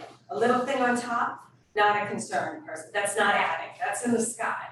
But the health concerns, and we haven't looked at children, we haven't looked at pregnant women, we haven't looked at hormones, all that, she stated that. But I do think this town provides a lot of options that can meet their needs and our concerns between, as we said, the boat landing, the lighthouse, the harbor, multiple spots. We have the space to give them what they want. I don't know why they're looking at 400 feet. That's a very tiny area.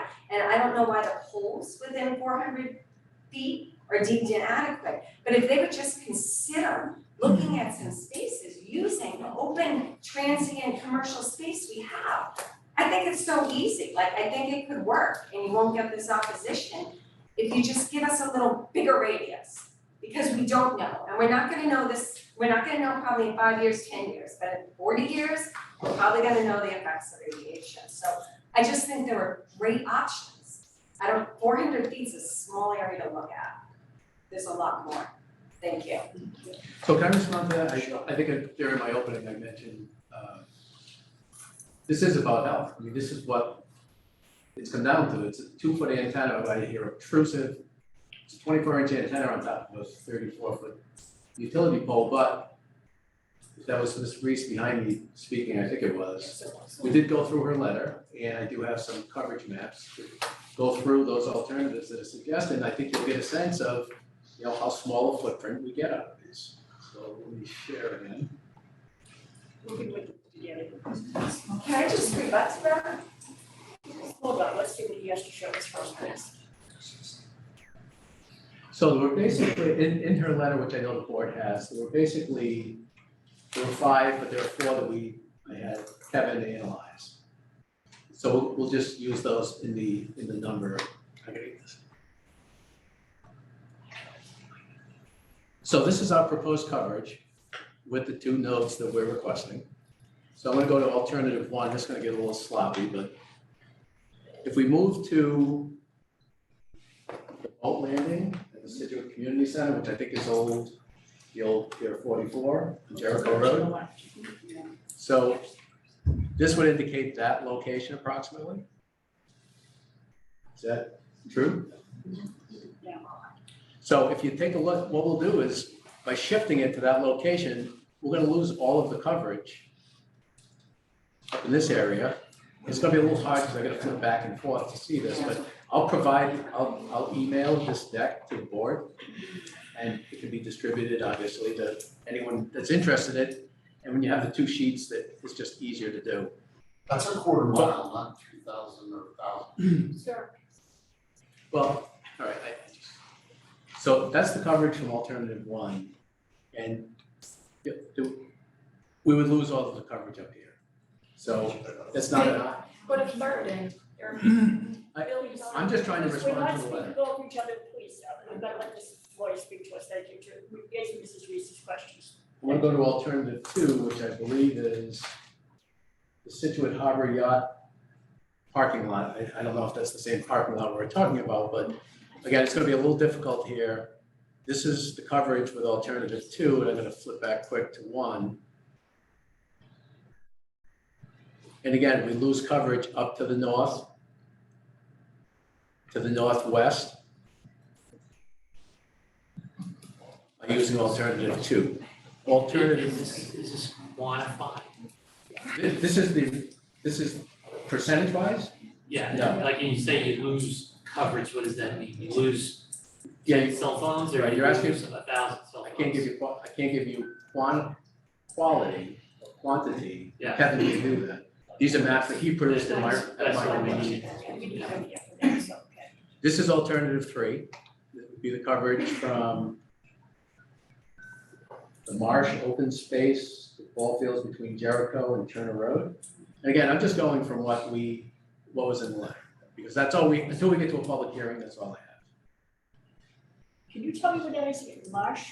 What was that? It's in the letter. It was the marsh, open space, ball fields between Jericho Road, Turner Road. Okay, all right. Lighthouse parking lot, which I assume is over here. Kevin's telling me it's about a half a mile away. So that gives us no coverage as a replacement. And then the 5th is a marsh. Again, I'm only referring to a letter. I'm not being smart. The marsh between Oceanside Road and Toll Brothers Development. We couldn't really identify exactly where that was, but it's at least a third of a mile away. It was eliminated from Kevin's consideration. So. That's quite a Right. So these are just not viable alternatives. And, Kevin can address qualitative and quantitative for you as far as a percentage, but these were the sites that we had available. The sites that are the yellow pins, it's going to be much more difficult. Kevin will have to, it's not going to be this obvious. We're not a half a mile away. So the coverage is going to be closer. How he distinguishes that is something we'll have to deal with you, or with the board. But we did take a look at the alternatives. We're not ignoring the public comments. We're going to take the public comments to heart this evening. Can I ask a question? Did you just you just did the alternatives in the comment letters? Did you look at any alternatives for along Front Street or for the Allen Road? I looked at Front Street. It's outside of our search area, but I have a note that I'm going to have to ask Kevin about Front Street to see. At the end of the day, we're going to follow the path of least resistance. If there was a pole in front of an industrial building, we're going to choose that one unless there's some good reason not to. Okay, so the upshot of this is we're not gonna really get anything done until we get Mr. Brewer back here. To get what? Until we get Mr. Brewer back. Or at least he'll be on Zoom Or next time somebody will. to respond to some of these questions. So did you ask him about any of the proposed dates I might have suggested, if he is available for those dates? The dates that we had is available. Well, both the dates that I suggested. 22nd and. June 22nd and August 10th. Yep. So the board is gonna have to make a decision. Okay. If we could go back to Zoom, I do believe Mr. Danny. Oh, I'm sorry. Oh, I'm sorry. Stop. No, stop. Okay. Hold on. Mr. Danny, he is wanting to speak to us. Good evening. Wait a sec. Oh, hold on. Yeah, good evening. I was going to ask if the applicant had actually submitted any of the other proposed rings of the areas that they were looking at. It appears that Counselor has actually provided like some kind of mapping that they can maneuver things around, because I think that's important. I think the gentleman, Mr. Wolf, had mentioned about placing the possibility of placing it towards the lighthouse, certainly in that location would make sense. Because really it comes down to, I believe, triangulation, gentlemen, trying to get the best coverage, but instead of having one or two, maybe placing them around. I think Ms. Reese had indicated something around the ball fields, which, we have a sewer pumping station there. And obviously that might be a great location because it's right there, the bottom of Situate Ave. But are they producing rings of the other areas, or is that interactive map available for people to utilize?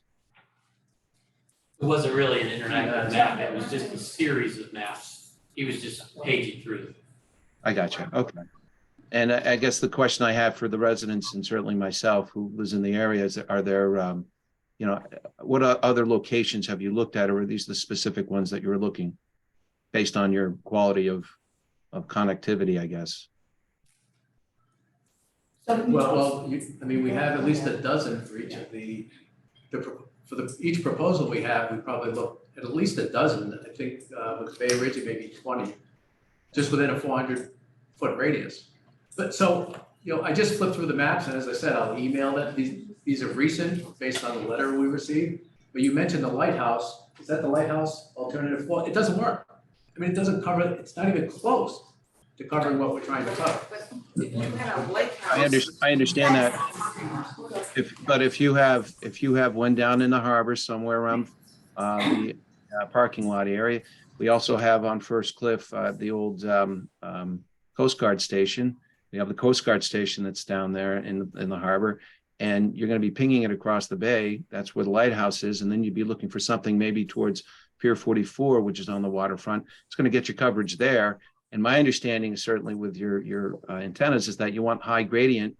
The higher the elevation, the better you're going to be able to get that connectivity between the cell phones. So are there other areas, which I think there are, although we just recently had a town auction on town property, that maybe we could locate further up Hadley or areas that are less populated that would be a part of that ring so that you would get the. Yeah, I mean, it needs to be in the public right of way. So I don't think the town property is going to be in the right of way. That's where we're located. So you're only looking the right of way, okay. Yeah. But that means you can put them on different poles. The poles are not the issue. It's just the linkage, if you will, between your the rings to be able to link them so it's successful and efficient, correct? Yeah, eventually each site has to connect with the other to build a network. So yeah, we're looking to link them. Yeah, And it provide almost coverage sounds like where we're we talking have about like coverage. alternatives where you pick two locations to maximize the areas you're trying to cover. But if you add to your criteria, maybe public right-of-ways that are more transient, maybe you need 3 towers instead of 2, right? That kind of thing. That's Yeah, that's really my question, Steve, that I think is what I was trying to, and try to locate them in areas that are not densely populated.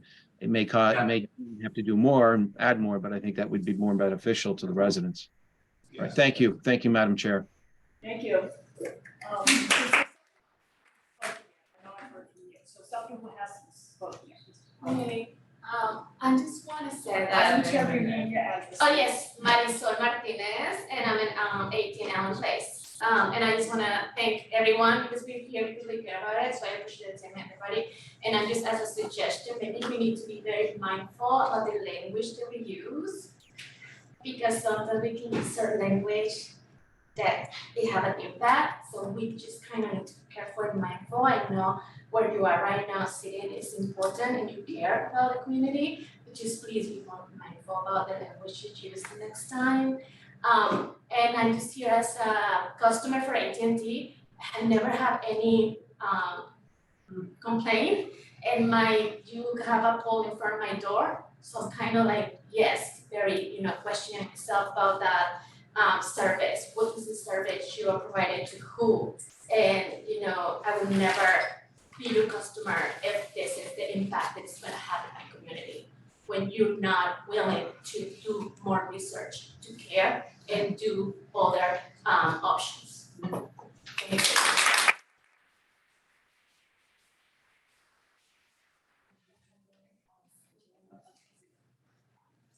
If we have another original slot, because we are going to continue this, I'm gonna tell you that right now, because I don't want to switch to Mr. Okay.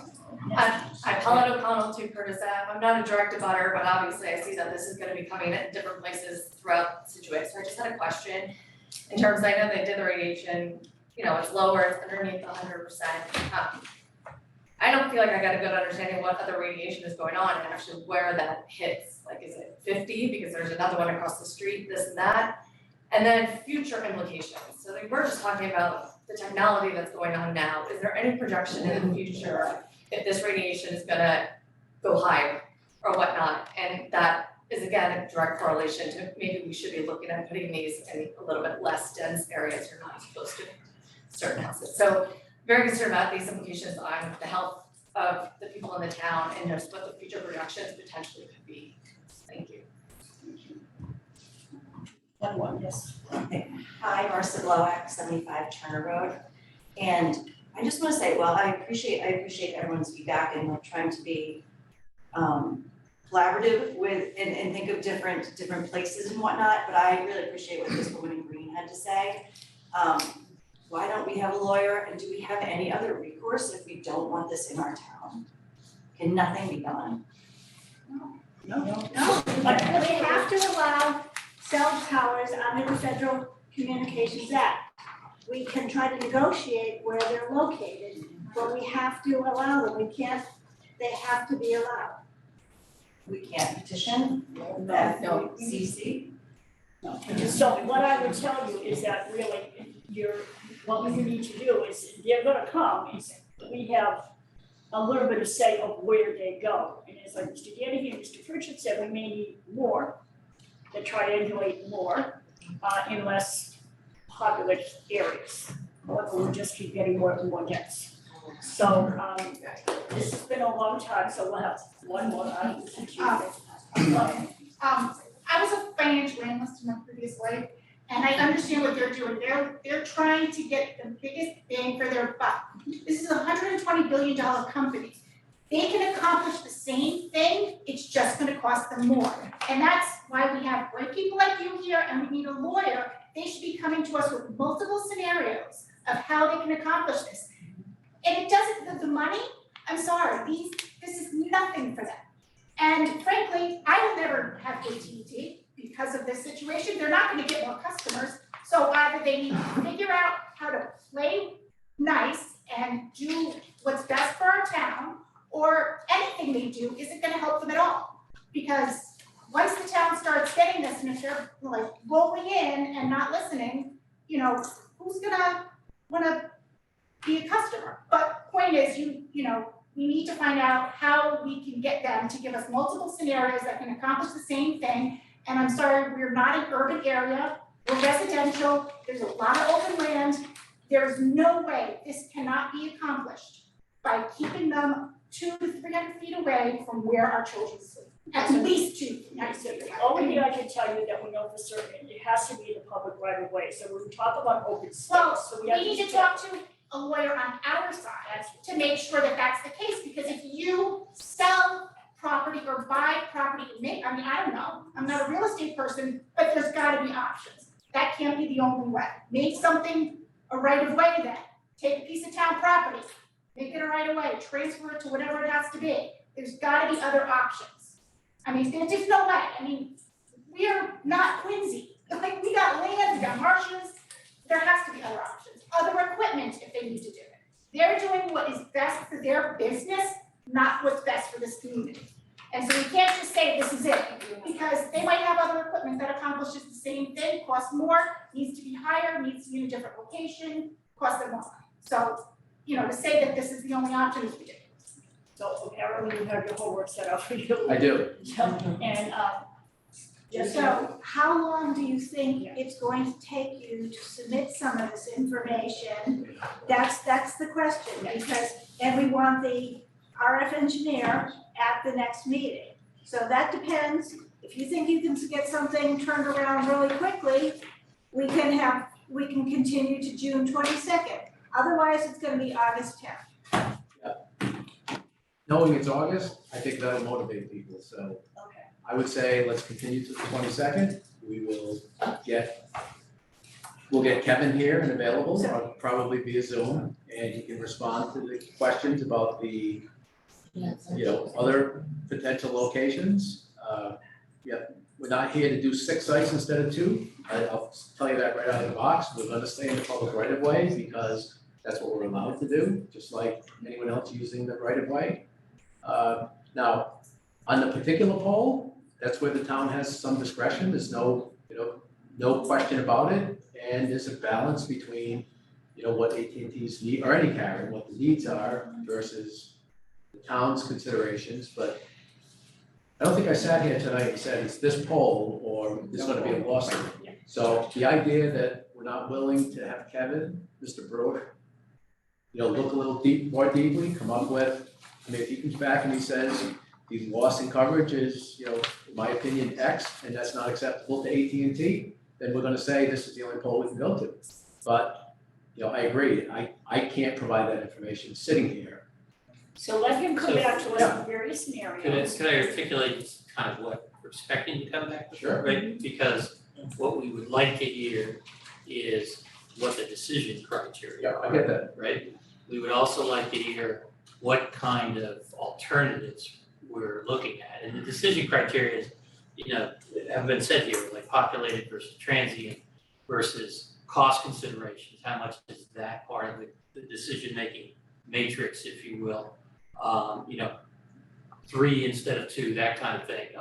Just that somebody has looked at the broad picture before they've narrowed it to, they just put a pole in there and they put it in there because I asked them to, so I'm gonna put this, cell on. So I just wanna make sure that he comes back with the information, right, and that he's prepared to articulate. The information he has available, and what he can provide. So that's what I'm expecting him to provide, right? You may or may not be fully satisfied, but I'll let That's you quite know. possible. I'm almost sure. Also, when they're making decisions, not just qualitative, I'd like to understand the differences between the coverages, right? What's the difference between the green pole and the yellow pole? No, I How get big that, a difference? Yeah. Ken? But I will say, let me just go back to the yellow pole thing for a second. I know I've had a wide range of people, I haven't taken enough people's addresses, I can't identify where everybody's located. But if we go down to Jericho Road, the gentleman who said that he was at the corner of Bay Ridge and Jericho is gonna have the same issue. So, as I said, we're gonna attract different levels of interest. We understand. I understand. Is there a possibility for us to get counsel? I'll have to ask permission. Okay, I wrote it down in my notes to ask Okay. permission. all right, because I think that would really be important. I feel that we need someone, we're volunteers doing the very, very best that we can for these people. But we need someone to represent us as well, which means the town.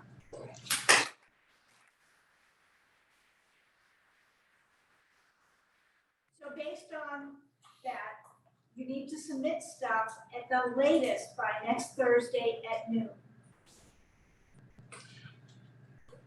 Well, I'm not submitting a whole heck of a lot more, Kevin's gonna come and testify.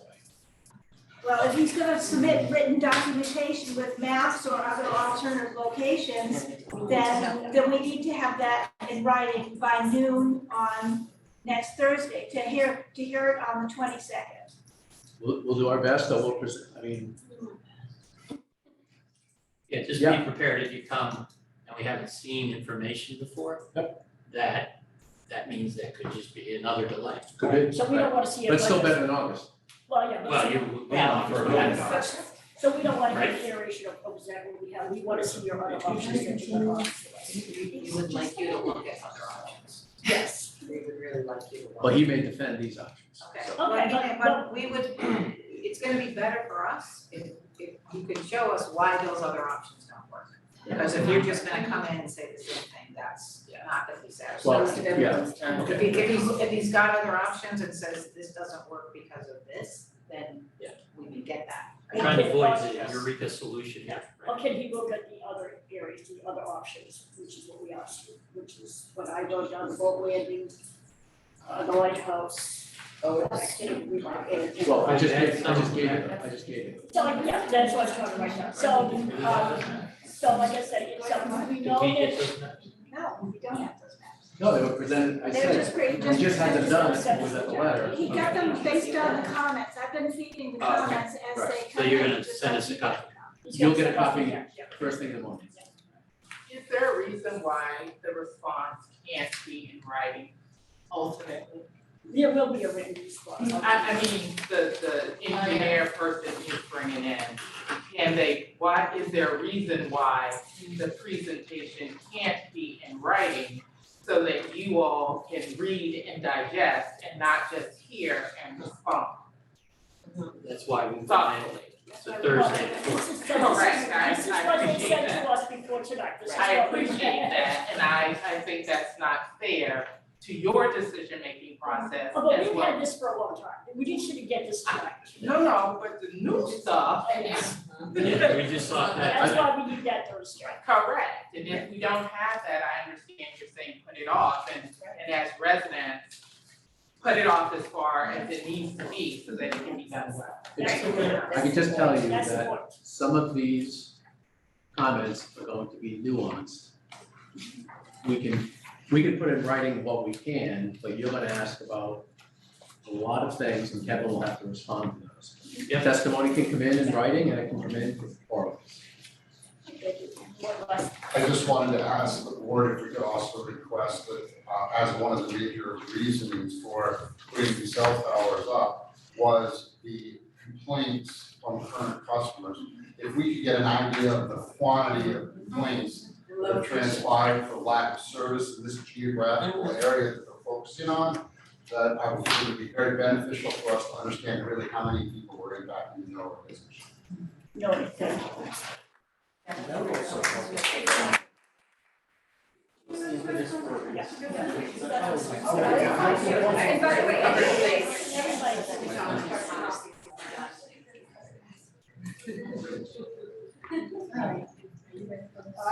We're ready.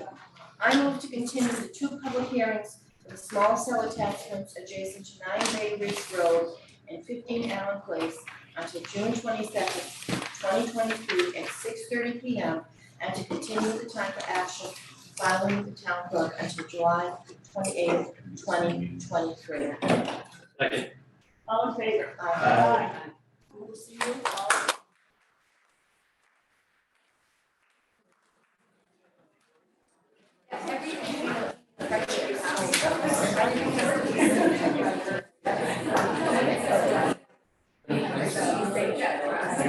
Yeah, you can just,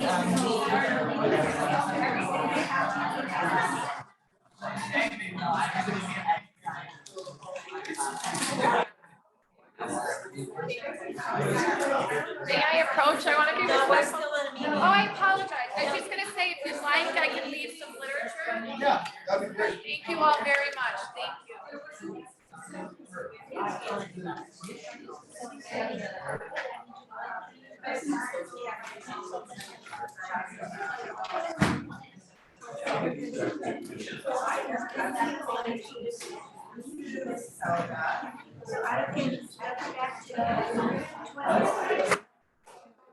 Yeah. I'll take, I can take some of the paperwork.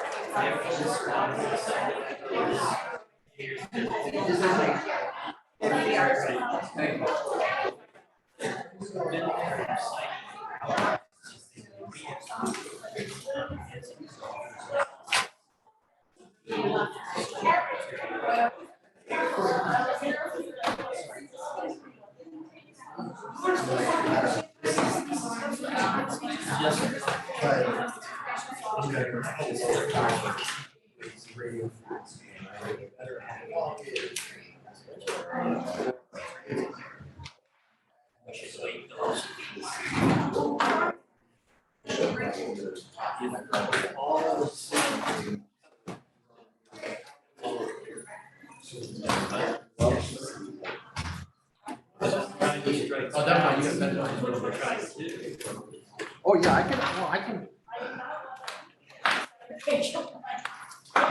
It's actually not as bad as it used to be, as long as I do it as a control. Thank you.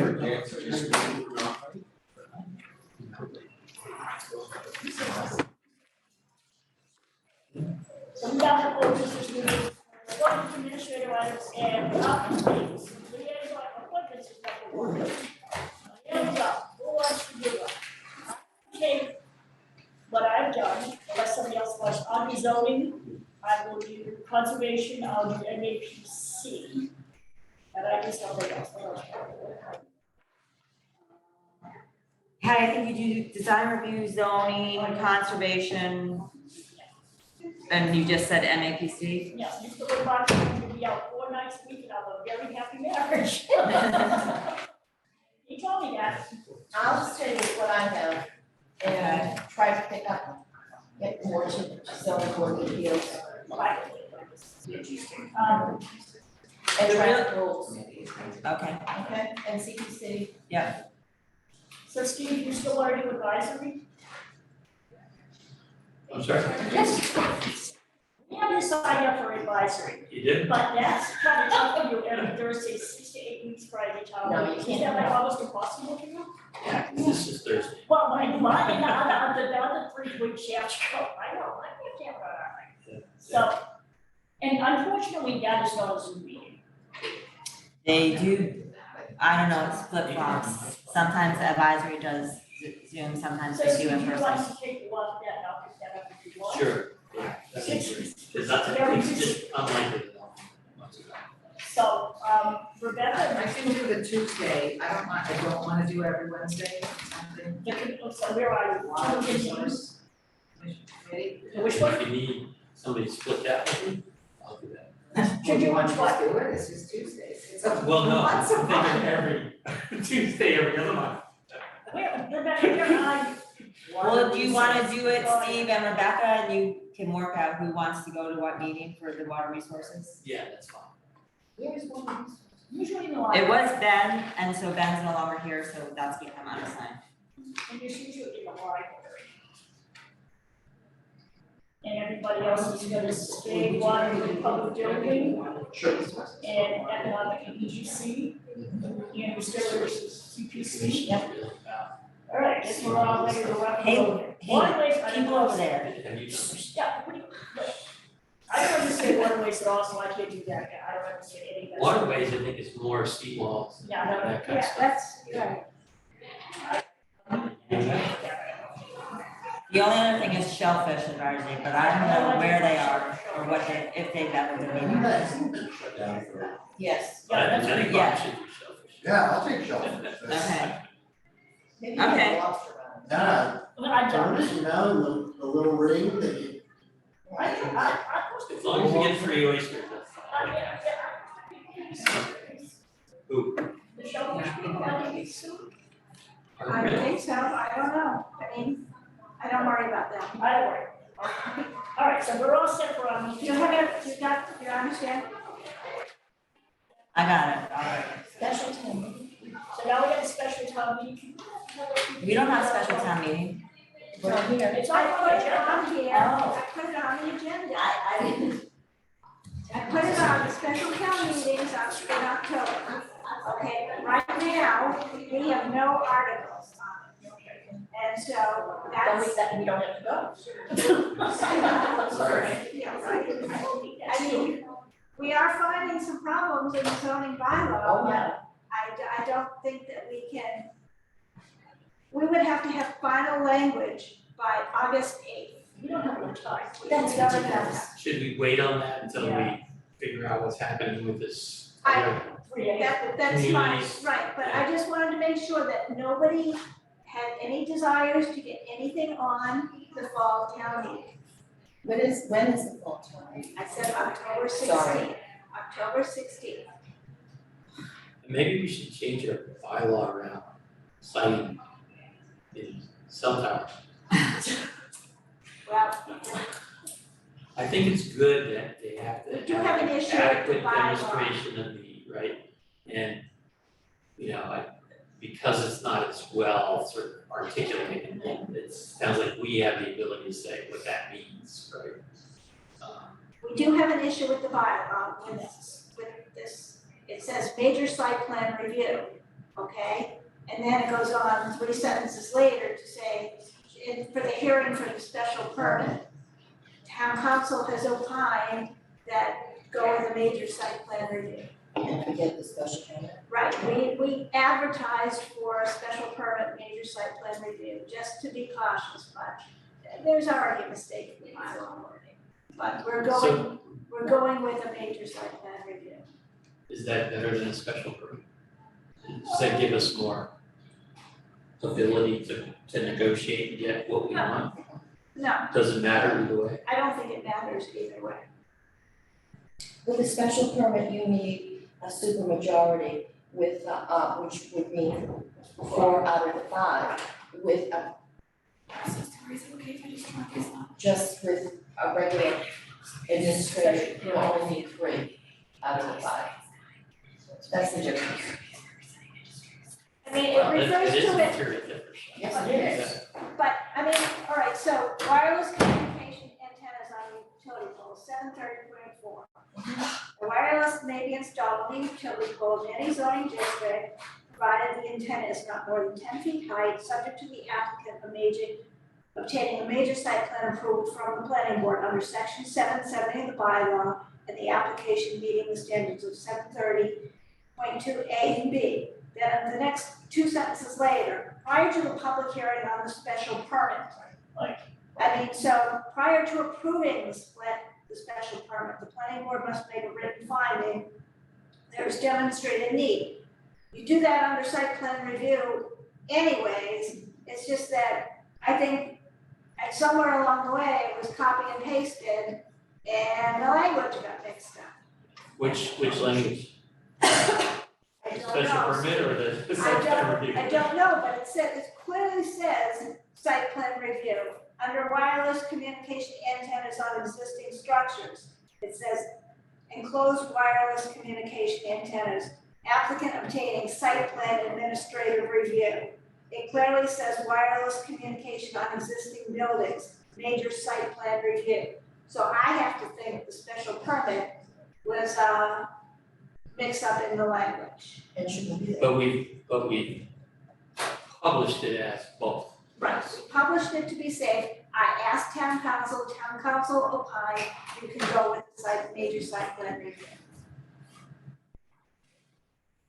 Can we go with special permit? I'm just saying, it means a difference on the vote, right? Well, the 4 out of problem 5 with the is- special permit is it has to be recorded, okay?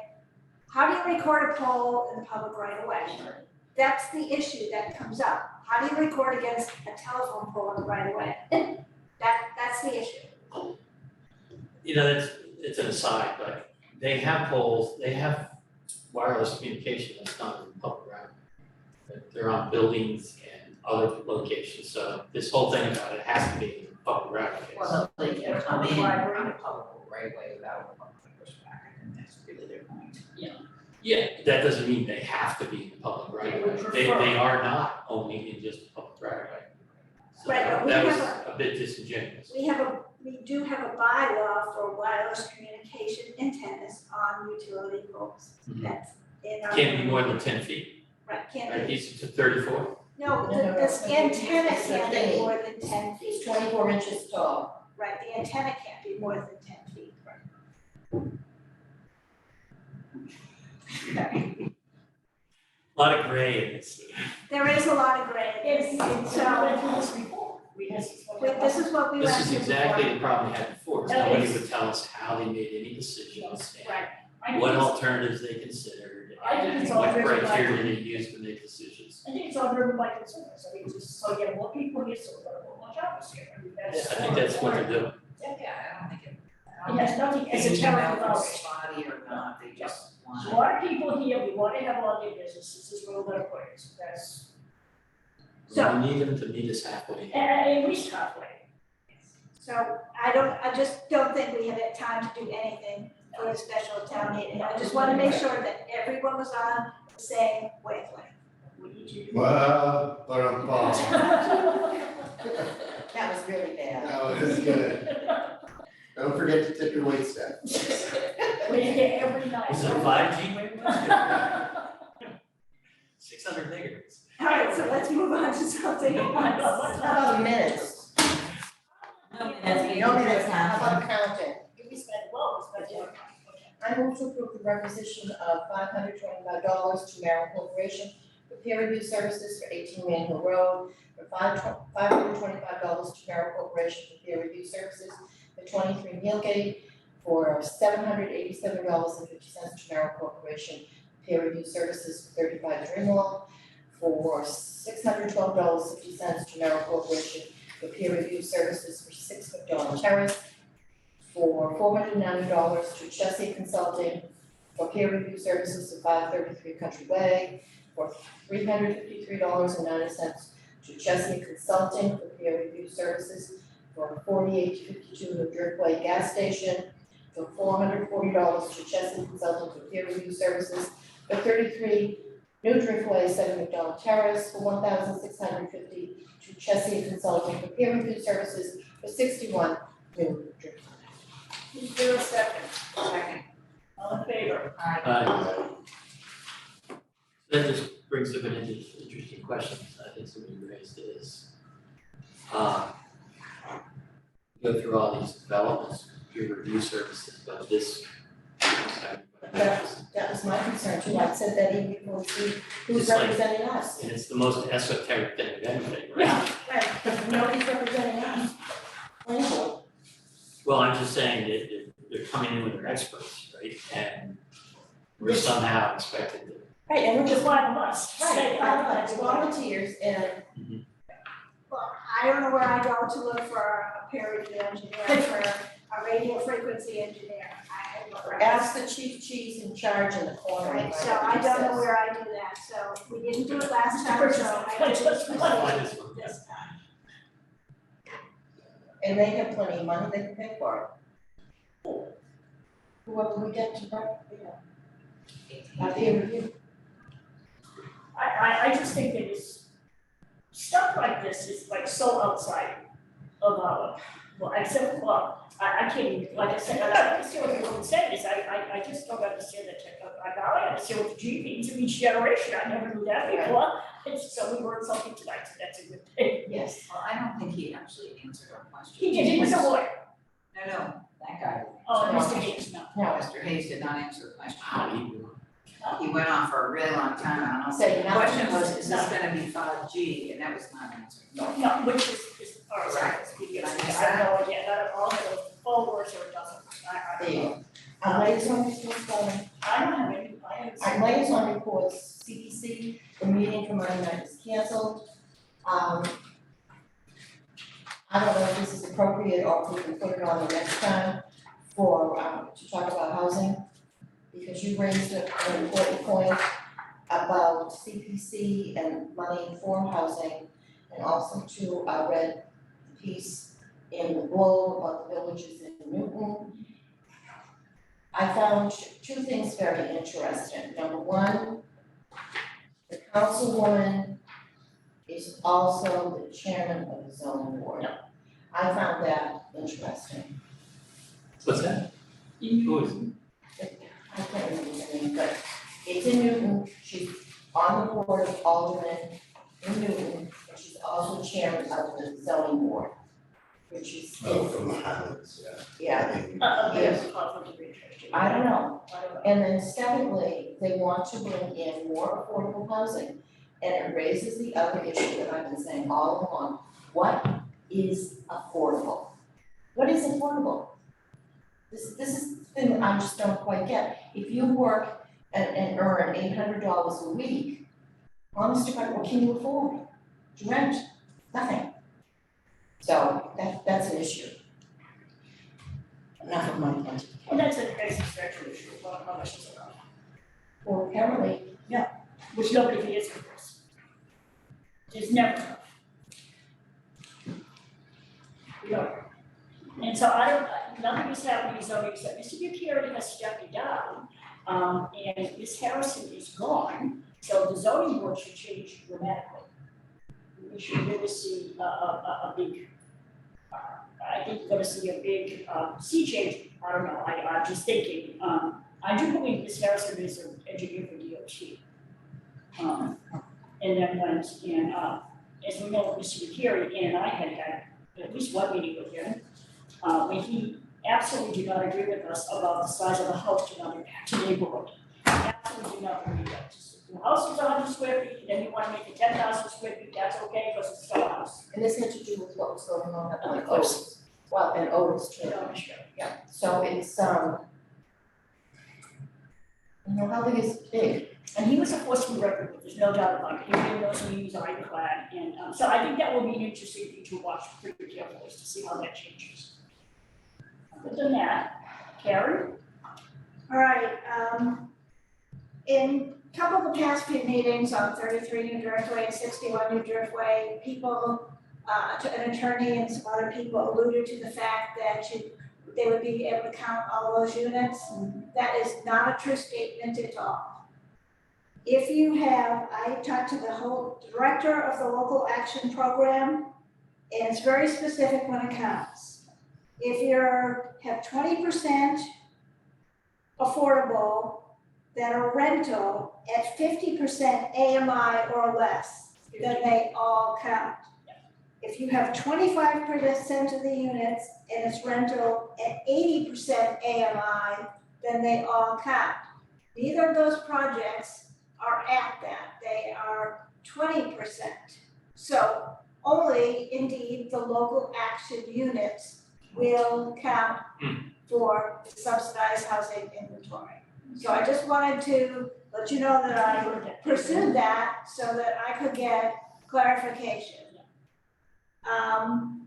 We We have our first meeting with the consultant for the MBTA compliance, June 22nd. It's our kickoff meeting, and hopefully we'll find out some of the ideas that they want to kick around with us to try to have compliance. Hopefully other people have noticed, but the pole is finally down at the residential compound development. So they are, I haven't heard when they're planning to put the top coat and fix Country Way.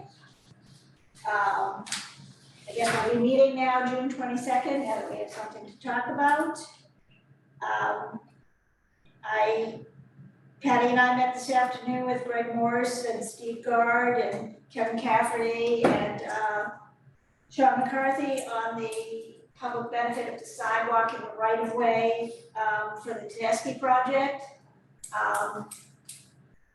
And we had a good meeting, and they'll be pricing it out. We also brought up in the meeting that John Tedeschi was the sole applicant, and the property, the deed was also John Tedeschi and John McGinnis as tenants in common.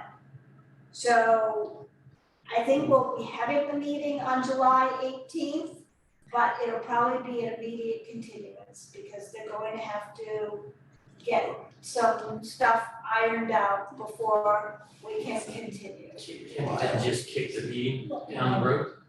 We have Why show up if? three people are gonna have to meet to continue. And this is a special meeting, just. I know, that's why I was trying to get it pushed. But three people are gonna have to show up just to continue the meeting. And you know, Steve said he would be prepared to say where they are at this point in time, but you know, probate can take anywhere from 30 to 90 days, so, you know, I don't think we're looking at something that's happening right away. Because we don't know where the lawyer is.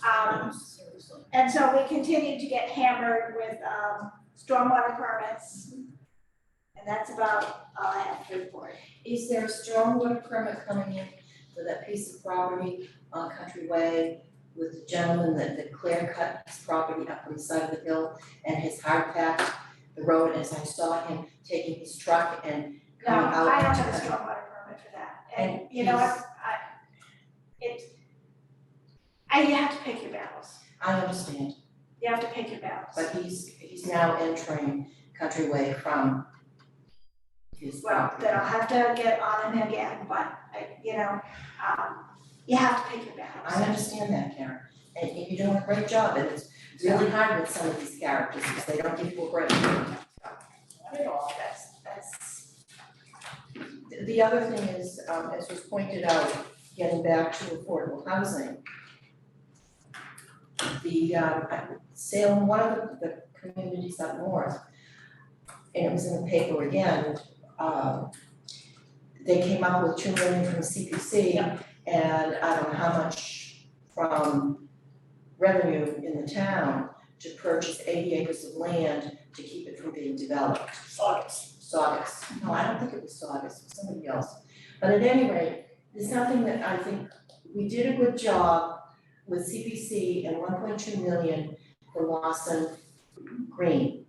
And that was a pseudo public-private enterprise behind the library. And maybe it's time to think about that again, because there is housing authority property at the intersection of Oldrick Way and Ken Street. What about gates? I think that would cost way too much money to retrofit. How much it's costing us to keep an empty building heated? I think we have to get our priorities. Yeah. I mean, we can't really do anything until we get settled with this MBTA compliance. That has to be, I think, our first priority, because that's a shall. We have to comply. I know. We'll keep that in that. We'll keep this, but also to, are we ever going to get a site plan for the new water treatment plant? All right, ask Mr. Boudreaux that today. I have not received it yet, so. I was told that I was gonna have a meeting with them, Amy and I, and chairs of boards in May. That has not happened. So I don't know when that is going to happen. But I did write to Mr. Boudreau and ask him if I missed the meeting, because he said it was going to meet yet in May. And I haven't heard back. They have to come for site plan approval. They have to. They have to come for site plan approval. Be nice if we started more than 90% done. It'd be nice if they did it before they say 30 days from now, we have to start construction. Yeah. Yes. Right. I make a motion to adjourn. Second. All in favor? Okay, all right, I think this is something. Good night, thank you. Thank you, good night.